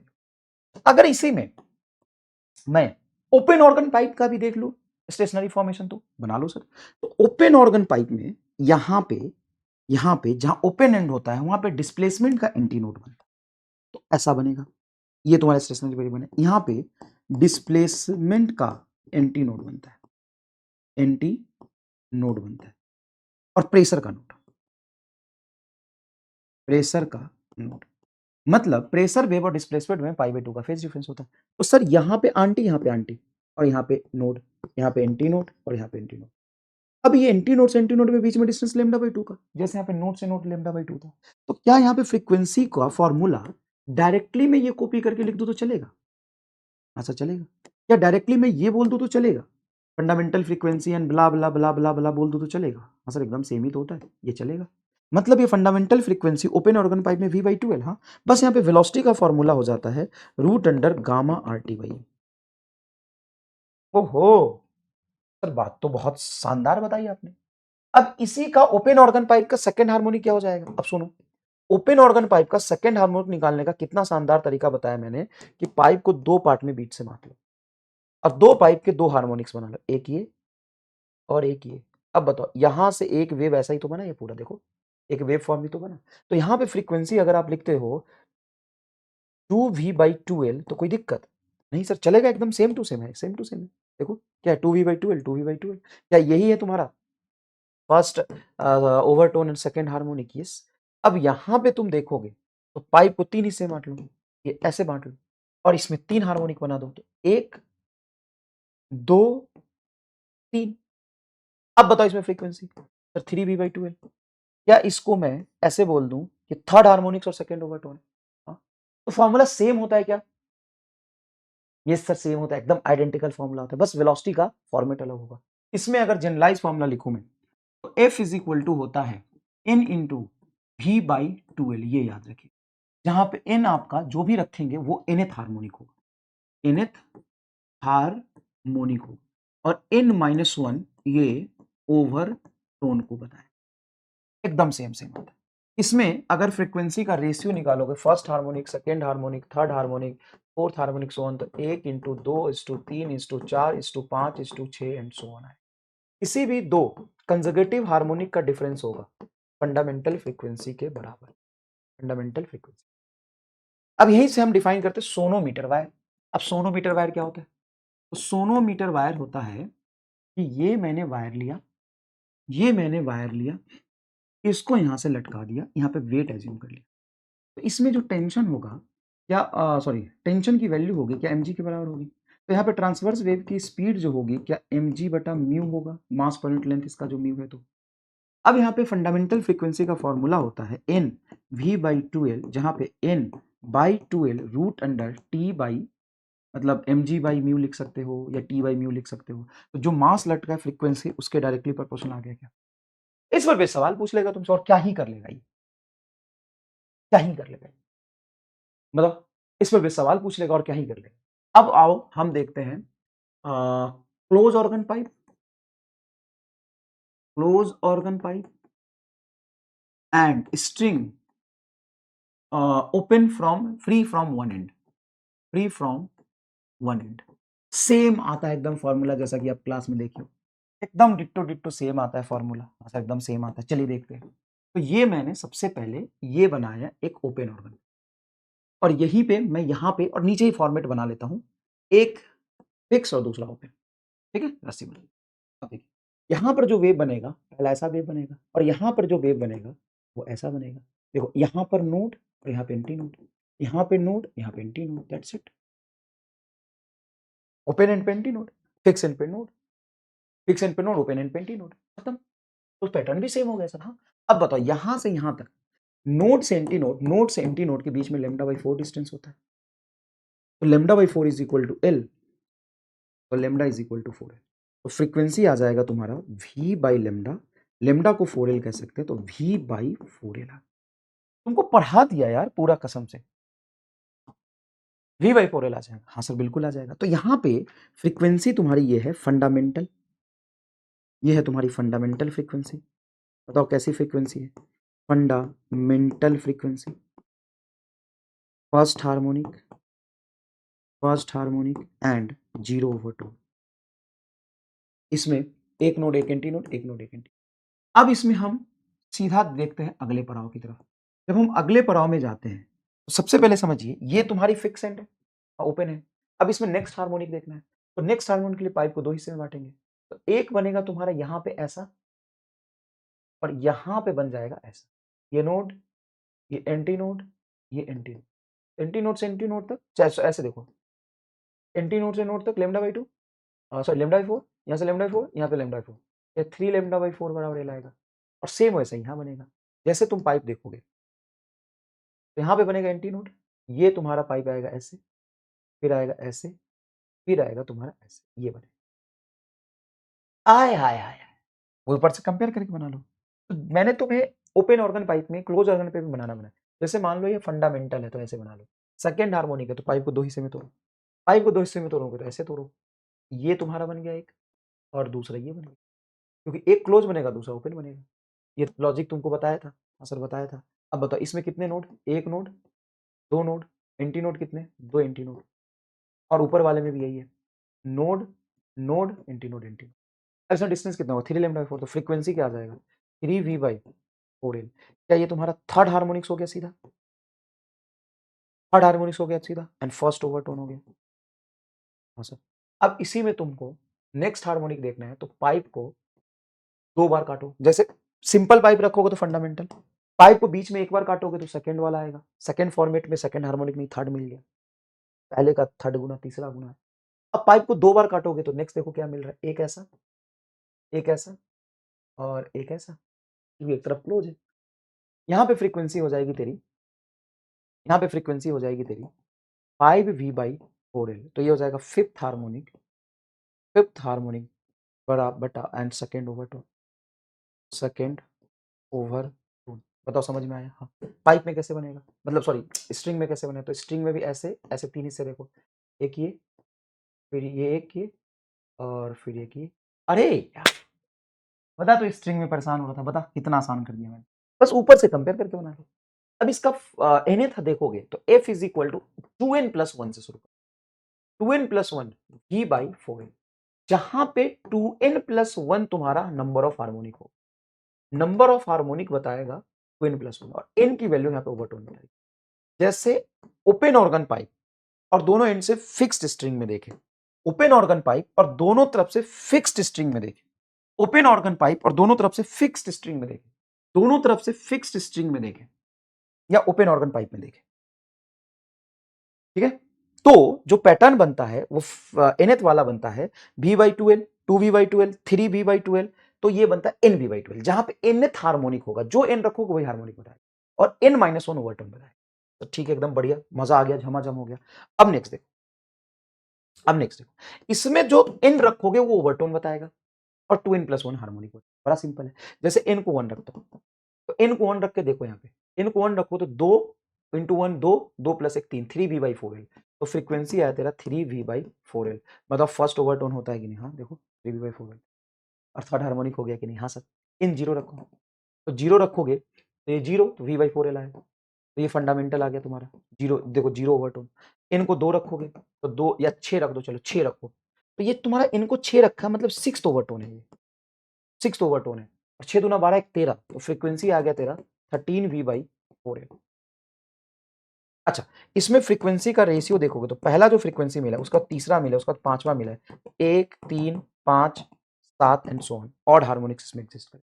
उसके बाद इसमें किसी भी nth से उससे कंजर्वेटिव पहले वाला घटाओगे, एग्जैक्टली पहले वाला पॉसिबल घटाओगे, तो बीच में 2 का गैप है, ये 2 टाइम्स ऑफ फंडामेंटल आ जाएगा। यही तो पढ़ा था, और तुमने पढ़ा ही क्या था बताना भाई, और इसमें क्या पढ़ लिया था वैसा कोई अजीब सी चीज, पर आसान पढ़ा था। उसके बाद तूने पढ़ा था एंड करेक्शन, एंड करेक्शन, पता एंड करेक्शन क्या था? एंड करेक्शन था कि मान लो ये मैंने अ, लिया तुम्हारा क्लोज ऑर्गन पाइप, तो ये जो ऐसा बनता है वो ई डिस्टेंस ऊपर बनता है, और लेंथ मान लो है एल, लेंथ मान लो एल। तो अगर मैं इसकी फंडामेंटल फ्रीक्वेंसी देखूंगा तो v डिवाइडेड बाई 4l+e आएगा, जहां पे e की वैल्यू होती है 0.6 ऑफ आर, या डायरेक्ट दिया होगा, नहीं तो 0.6 आर है तुम्हारा रेडियस, और e है तुम्हारा एंड करेक्शन। तो ये फर्स्ट हार्मोनिक है। अब इसमें क्लोज में सेकंड थर्ड हार्मोनिक देखोगे तो क्या होगा, v/4 इंटू 3l/e, खत्म। ओपन ऑर्गन पाइप में क्या यही एंड करेक्शन दो बार आ जाएगा? एंड करेक्शन का मतलब होता है कि एक्जैक्टली जो एंटी नोड बनता है ना, वो इसके एंड पर नहीं बनता, थोड़ा दूर बनता है, बस ऐसा। तो यहां से एक बारी और यहां से एक बारी, एंड टोटल लेंथ इस एक्चुअल में एल, एल इफेक्टिव आएगा l+2। तो फंडामेंटल फ्रीक्वेंसी होता है v divided by 2 of length, l+2 ही आ जाएगा, ये खत्म हो गया। एंड करेक्शन की बैंड बजा दी। Sonometer wire, sonometer wire, sorry sonometer wire हो गया। Resonance tube, resonance tube, resonance tube is a experimental technique, experimental technique, technique to find, to find end correction, end correction और speed of sound, speed of sound, speed of sound और end correction निकालने का experimental क्या है, technique, experimental technique है। जैसे मान लो ये मैंने एक वो लिया, पाइप लिया और यहां से नल लगा दिया। अब एक ट्यूनिंग फॉक लिया, ट्यूनिंग फॉक को बजाय ऐसे ये कर रहा है। अब यहाँ पे एक साउंड गया, पूरा लबालब भरा हुआ है, तो यहाँ से साउंड से कोई वेव का स्टेशनरी फॉर्मेशन ही नहीं होगा। अब मैंने थोड़ा सा नल खोल के पानी निकाल दिया, पानी जब निकाल दिया तो पानी तुम्हारा कहीं यहाँ तक पहुंच गया, पानी थोड़ा सा निकाल दिया, है ना। पानी निकालना तो कोई दिक्कत नहीं है, इसको नल को खोल दो, पानी निकल जाएगा। पानी निकालने में तुम माहिर हो एकदम, तुमको क्या करना है, सर अपने को तो पानी निकालना है, नल खोल देंगे पानी बह जाएगा। तो पानी बह गया और नल भी बंद कर दिया, अच्छा लगातार पानी नहीं बह। अब मान लो एल डिस्टेंस है, ये क्या कर रहा है, ये कर रहा है टीनी नीनी टीनी नीनी टीनी नीनी। कौन कर रहा है टीनी नीनी, ट्यूनिंग फॉर्क। उसकी फ्रीक्वेंसी टीनी नीनी करने की एफटी फिक्स्ड है। सर ये तो फिक्स्ड है, ये लगातार टीनी नीनी टीनी नीनी टीनी नीनी टीनी नीनी टीनी नीनी करता जा रहा है, लगातार टीनी नीनी टीनी नीनी टीनी नीनी टीनी नीनी करता जा रहा है। हाँ, ये अपने धुन में टीनी नीनी टीनी नीनी टीनी नीनी टीनी नीनी करता जा रहा है, आराम से टीनी नीनी टीनी नीनी टीनी नीनी करता रहेगा। अब मान लो फर्स्ट हार्मोनिक पे इसकी रेजोनेंस हो गई, रेजोनेंस हो गई मतलब इसकी फर्स्ट हार्मोनिक पे जो फ्रीक्वेंसी है इसके बराबर आ गई। तो फर्स्ट हार्मोनिक पे जो फ्रीक्वेंसी आती है कितनी आती है सर, v/2 है। या यहां से यहां तक वेवलेंथ जो बनेगा कितना बनेगा सर, λ/4। तो लेंथ आ गया तुम्हारा λ/4, सॉरी v/4। तो v/4l मान लो L1 लेंथ पर आया है, तो सॉरी बेटा सॉरी, नेगेटिव लेंथ मतलब एक बार मैंने कलम उठाई और पूरा वेव का टॉपिक और जिस सीक्वेंस में मैंने तुमको पढ़ाया उसी सीक्वेंस में पूरा रिवीजन कराया। तू परेशान होता है, परेशान मत हुआ कर, पहली बार पढ़ता है तो थोड़ी दिक्कत आती है, पता 100% चीजें मैंने एकदम सीक्वेंस में पूरा रिवाइज करा दी कि नहीं। सर करा तो दिया मास्टर एकदम पूरा ही, ऐसा मजा सा आ रहा है। तो देख इधर, फर्स्ट हार्मोनिक हो गया तेरा v/4l1, v/4। कल मैं जाऊंगा खेती करने, अब मैं नहीं पढ़ाऊंगा, बहुत पढ़ा दिया तुमको। लगातार 3 दिन से तुम्हारे असाइनमेंट का सॉल्यूशन, रिवीजन, लेक्चर, ग्रेविटेशन सब अभी रिकॉर्ड करके दे रहा हूँ। कल से अब होगी अपनी खेती, कल से अब नहीं पढ़ाऊंगा, कल से जाऊंगा खेती करने, कल से जाऊंगा खेती करने, आप पढ़ाई लिखाई नहीं। तो v/4l1 आएगा, हाँ फर्स्ट हार्मोनिक आ गया। तो फर्स्ट हार्मोनिक में ट्यूनिंग फॉर्क के बराबर ये रेजोनेंस पे आ गया। अब मैं अगर इसकी लेंथ बढ़ा दूं और फिर फर्स्ट हार्मोनिक की देखो तो क्या रेजोनेंस होगी, नहीं, क्योंकि अगर मैं लेंथ बढ़ाऊंगा तो लेंथ बढ़ाने पर इसकी फ्रीक्वेंसी घटेगी। तो मान लो ये टोटो कर रहा है, तो अभी कर रहा है टो टो टो टो, अगर बड़ा लेंथ करूंगा तो टो टो टो टो टो टो और बड़ा करूंगा और बड़ा करूंगा, ऐसा कैसे हो रहा है भाई, फ्रीक्वेंसी क्या होता है, नंबर ऑफ रिपीटेशन। तो मान ले कि यहां पर L1 लेंथ पे फर्स्ट हार्मोनिक पे ये वेरीफाई हो गया, हाँ सर ठीक है, फर्स्ट हार्मोनिक पे वेरीफाई हो गया। तो ये फर्स्ट हार्मोनिक पे ये तुम्हारा काम कर रहा है, हाँ सर फर्स्ट हार्मोनिक पे ये फ्रीक्वेंसी रेजोनेंस ट्यूब के बराबर है। अब अगर बड़े लेंथ पर भी फर्स्ट हार्मोनिक देखूं तो ये बैलेंस नहीं करेगा, बड़े लेंथ पर भी फर्स्ट हार्मोनिक का देखूंगा तो ये बैलेंस नहीं करेगा। तो मैं क्या करता हूं कि इसको थर्ड हार्मोनिक पे ले जाता हूं। तो थर्ड हार्मोनिक पे बड़े लेंथ पर मान ले L2 लेंथ पर थर्ड हार्मोनिक हुई, थर्ड हार्मोनिक हुई तो 3v/4l2। कैसा हो सकता है कि ऊपर मैंने 3 गुना किया तो नीचे भी लेंथ 3 गुना कर रहा हूँ तो रेजोनेंस आ जाएगा फिर से। हाँ ये तो बड़ा आसान है, तो हो गया। तो इसमें एक सवाल नीट में ऐसा ही बनता है, विदाउट एंड करेक्शन लिया अभी, ये क्या लिया है, विदाउट एंड करेक्शन। तो विदाउट एंड करेक्शन अगर ट्यूनिंग फॉर्क के साथ रेजोनेंस ट्यूब L1 लेंथ पे रेजोनेंस करती है तो थर्ड हार्मोनिक्स में कितने लेंथ पे करेगी, तो सीधा देखो v/4l ft के बराबर है, 3v/4l2 ft के बराबर है। तो क्या यहां से कह सकते हो कि v/4l1 बराबर 3v/4l2, 4 से 4 कटेगा, v से v कटेगा, L2 बराबर 3 टाइम्स ऑफ L1 हो गया, खत्म। बोल भाई, सर समझ में आ गया तो पूरा ही। अच्छा देख, विथ एंड करेक्शन अगर देखो तो सर विथ एंड करेक्शन देखोगे तो कुछ नहीं है, ये जो पहला फॉर्म आएगा, या ऐसे भी देख सकते हो कि पहला जो फॉर्मूला बनेगा वो बनेगा फंडामेंटल फ्रीक्वेंसी में बनेगा v/4l1 प्लस ई, और यही बराबर होगा 3v/4l2 प्लस ई के। बताओ, क्योंकि मुझे रेजोनेंस कराना है तो ट्यूनिंग फॉर्क के बराबर फ्रीक्वेंसी होनी चाहिए। तो फर्स्ट हार्मोनिक में L1 पे है तो v/4l1 प्लस ई, 3v/4l2 प्लस ई, यहां से ई का फॉर्मूला बनता है, इन दोनों को इक्वल करो तो v/4l1 प्लस ई बराबर 3v/4l2 प्लस ई। यहां से v से v कटेगा, 4 से 4 कटेगा, L2 प्लस ई को इधर लाओ, L2 प्लस ई इधर आ गया, is equal to L1 plus e इधर जाएगा, 3l1 प्लस 3e। तो e को उधर ले जाओगे तो 2e बराबर L2 माइनस L1 को इधर लो 3L1, तो E का वैल्यू आएगा L2 माइनस 3L1 बाई 2। ये एंड करेक्शन की वैल्यू आ गई। हाँ सर, ये एंड करेक्शन की वैल्यू सही बताया, एंड करेक्शन की वैल्यू सर सही बताया। एक तो बात ये आ गई। दूसरी बात यहाँ पे और ध्यान से देखोगे, तो दूसरी बात क्या, दूसरी बात ये तुमसे पूछेगा कि पहले L1 लेंथ पे रेजोनेंस हुआ एंड करेक्शन के साथ, तो फिर कितने लेंथ पे रेजोनेंस होगा, ये तुमसे पूछेगा। तो यहाँ पे निकालने का एक तरीका ये है, ऐसे देखो, ऐसे देखो, या तो एंड करेक्शन की वैल्यू निकाल के यहाँ पे रख दो, फिर L1 L2 आ जाएगा। या देखो देखो, पहले हार्मोनिक्स पे क्या लेमडा बाई 4 L1 होगा, हाँ सर, लेमडा बाई 4 आपका L1 होगा। तीसरे में जब थर्ड हार्मोनिक आता है तो क्या 3 लेमडा बाई 4 आपका L1 प्लस ई होगा, सॉरी, और ये होगा तुम्हारा थर्ड हार्मोनिक्स में 3 लेमडा बाई 4, थर्ड हार्मोनिक्स में 3 lambda by 4 is equal to L2 plus E. Clear है क्या, हाँ सर क्लियर है। अब यहाँ पे बताओ, और 3 लेमडा बाई 4 में से लेमडा बाई 4 घटा दूंगा, 3 लेमडा बाई 4 में से अगर लेमडा बाई 4 घटा दूंगा तो 3 लेमडा बाई 4 की वैल्यू क्या है, L2 plus E minus L1 minus ई से ही कट गया, ये आ जाएगा तेरा L2 माइनस L1 बराबर 3 लेमडा बाई 4 लेमडा बाई 4, तो ये हो जाएगा तेरा लेमडा बाई 2। और हम जानते हैं v बराबर होता है लेमडा एफ, मतलब लेमडा को हम लिख सकते हैं v बाई एफ, तो लेमडा को लिख ले v बाई एफ, तो v बाई एफ इंटू 2 को इधर ले जाएगा तो 2L2 माइनस L1, और v के अंदर फ्रीक्वेंसी को इधर ला तो v is equal to 2f L2 minus L1, ये निकाला था स्पीड ऑफ साउंड का फॉर्मूला विथ एंड करेक्शन अगर दिया हो तो। हाँ, तो प्रैक्टिकली एंड करेक्शन के साथ स्पीड ऑफ साउंड निकालने का ये फॉर्मूला तुम्हारा हो गया जो ई से इंडिपेंडेंट आ गया। फर्स्ट हार्मोनिक और थर्ड हार्मोनिक पे दोनों फ्रीक्वेंसी निकाल के दोनों को मैंने हटा दी, तो ई से ही कट गया, तो v बराबर आ गया 2f L2 माइनस L1, ये भी बहुत इंपॉर्टेंट फॉर्मूला है। अब तुम्हारा लास्ट टॉपिक आया क्या, बीट फ्रीक्वेंसी। बीट फ्रीक्वेंसी किसी भी दो वेव का सुपरपोजिशन जब होता है, जो एकदम ही सब कुछ सेम हो, उनकी फ्रीक्वेंसी स्लाइटली अलग होती है, और स्लाइटली 10 से ज्यादा नहीं होने चाहिए। एक सवाल ये भी बनता है, अगर मजा आ गया तो कमेंट बॉक्स में आग लगा देना कि सर दो वेव दिया होगा, दोनों की फ्रीक्वेंसी 10 से ज्यादा होगी, और तुमसे पूछेगा कि आदमी कितना ऑब्जर्व कर पाएगा कि नहीं, तो आदमी 10 से ज्यादा ऑब्जर्व नहीं कर पाता है। तो बीट फ्रीक्वेंसी होता है दोनों वेव की फ्रीक्वेंसी का डिफरेंस, एंगुलर फ्रीक्वेंसी का डिफरेंस नहीं, फ्रीक्वेंसी का डिफरेंस, यही होता है बीट फ्रीक्वेंसी। अब इसमें सिंपल लॉजिकल सवाल बनते हैं। पहले 2-3 थ्योरेटिकल चीज आपको पता होना चाहिए, जैसे ट्यूनिंग फॉर्क, ट्यूनिंग फॉर्क पे अगर वैक्स लगा दूं या टेप लपेट दूं तो ट्यूनिंग फॉर्क की फ्रीक्वेंसी घटने लगती है। जैसे मैं इस पर वैक्सिंग कर दूं या टेप लगा दूं, ट्यूनिंग फॉर्क की फ्रीक्वेंसी घटने लगती है। अगर मैं उसको शार्प कर दूं, फाइलिंग करूं, तो उसकी फ्रीक्वेंसी बढ़ने लगती है। तो देखो, वैक्सिंग और टेप, दो कंडीशन समझ में आए, हाँ सर वैक्सिंग और तीसरी शार्पिंग हो या चौथी फाइलिंग हो तो फ्रीक्वेंसी बढ़ती है। टेंशन बनाने पर भी फ्रीक्वेंसी बढ़ता है, स्ट्रिंग में टेंशन बनाने पर फ्रीक्वेंसी बढ़ता है, और ऑर्गन पाइप में टेम्परेचर बढ़ाने पर फ्रीक्वेंसी बढ़ती है। ये बातें आपको बहुत अच्छे से पता होनी चाहिए। एक लॉजिकल सवाल मैं आपको करा देता हूं, एक और क्या है, two tuning fork A and B are sounded together gives 5 beat per second. तो दो ट्यूनिंग फॉर्क है A and B, sounded together give 5 beat per second, frequency of B is 260। बहुत बढ़िया, तो बी की फ्रीक्वेंसी बेटा हमको दे दी, बी की फ्रीक्वेंसी हमको दे दी 260 हर्ट्ज। सबसे पहले देखो, बी की फ्रीक्वेंसी दे दो 260 हर्ट्ज दे दी, यही लिखा है, हाँ सर बी की फ्रीक्वेंसी दे दी।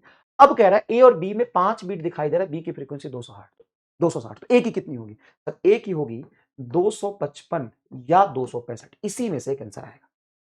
तो ये 260 250 तो कट हो गए भाई, बीट फ्रीक्वेंसी मतलब फ्रीक्वेंसी डिफरेंस। तो अगर ये 260 दे रहा है तो दूसरा कितना देगा, 255 हर्ट्ज या 265 हर्ट्ज, यही देगा। And after loading V with wax, अब इसको चेंज नहीं किया, ए को कोई चेंज नहीं कर रहा है, ए फिक्स है, ए पर वैक्स नहीं लगा। पहला कंडीशन देखा, दो कंडीशन होंगे सवाल में, दो कंडीशन में से पहले कंडीशन को पकड़ो और एक्सपेक्टेड फ्रीक्वेंसी लिख लो। तो बी की फ्रीक्वेंसी 260 हमको दिया हुआ है, ठीक है 260 दिया हुआ है, तो बी की फ्रीक्वेंसी 260 है। ए की फ्रीक्वेंसी कितनी हो सकती है, इतनी हो सकती है। अब ए को नहीं छोड़ा है, बी को छेड़ा है, after loaded B with wax, इस पर वैक्स लगा दिया, तो जैसे ही इस पर वैक्स लगा दिया तो बीट फ्रीक्वेंसी इंक्रीजेस, तो बीट फ्रीक्वेंसी बढ़ गई।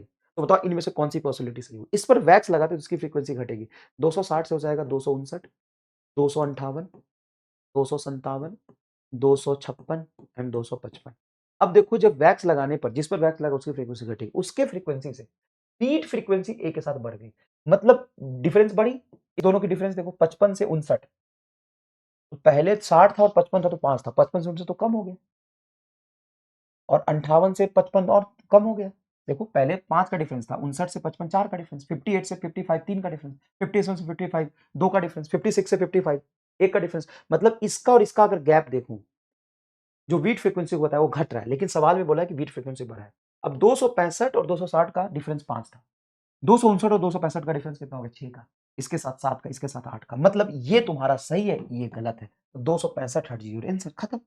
इसी तरीके से सवाल होते हैं। नेक्स्ट देखो, source of sound placed close to each other emitting progressive wave given by y1 बराबर 4 sin 600 pi T and y2 बराबर 5 sin 608 पाई टी। ठीक है, ठीक है। An observe located near these two source sounded, एकदम पास रखा है। तो पास रखा है तो इसका A1 है 4 और A2 है 5। तो कितने बीट सुनाई देगा? तो देखो ये 600 पाई टी और 608 पाई टी। तो 608 में से 600 घटाओगे तो 8 समझ में आएगा, लेकिन 8 नहीं है क्योंकि ओमेगा है। ये तुम्हें ओमेगा 2 है 608 पाई, 608 पाई। ओमेगा को हम लिखते हैं 2 पाई F2। तो पाई से पाई कटेगा, ये आएगा 304। तो F2 आ गया 304। उसी तरीके से F1 निकालोगे तो ये आएगा 300। 300 304, तो 4 का तुम्हारा बीट सुनाई देगा। 4 का बीट, 8 का बीट गलत है। दूसरी बात, मैक्सिमम और मिनिमम इंटेंसिटी पूछा है तो ए मैक्सिमम बटा ए मिनिमम का रेशियो हो जाएगा। ए मैक्सिमम कितना होता है? A1 plus A2। क्या पूछा है ये? 4 बीट पर सेकंड इंटेंसिटी रेशियो। अच्छा, इंटेंसिटी रेशियो।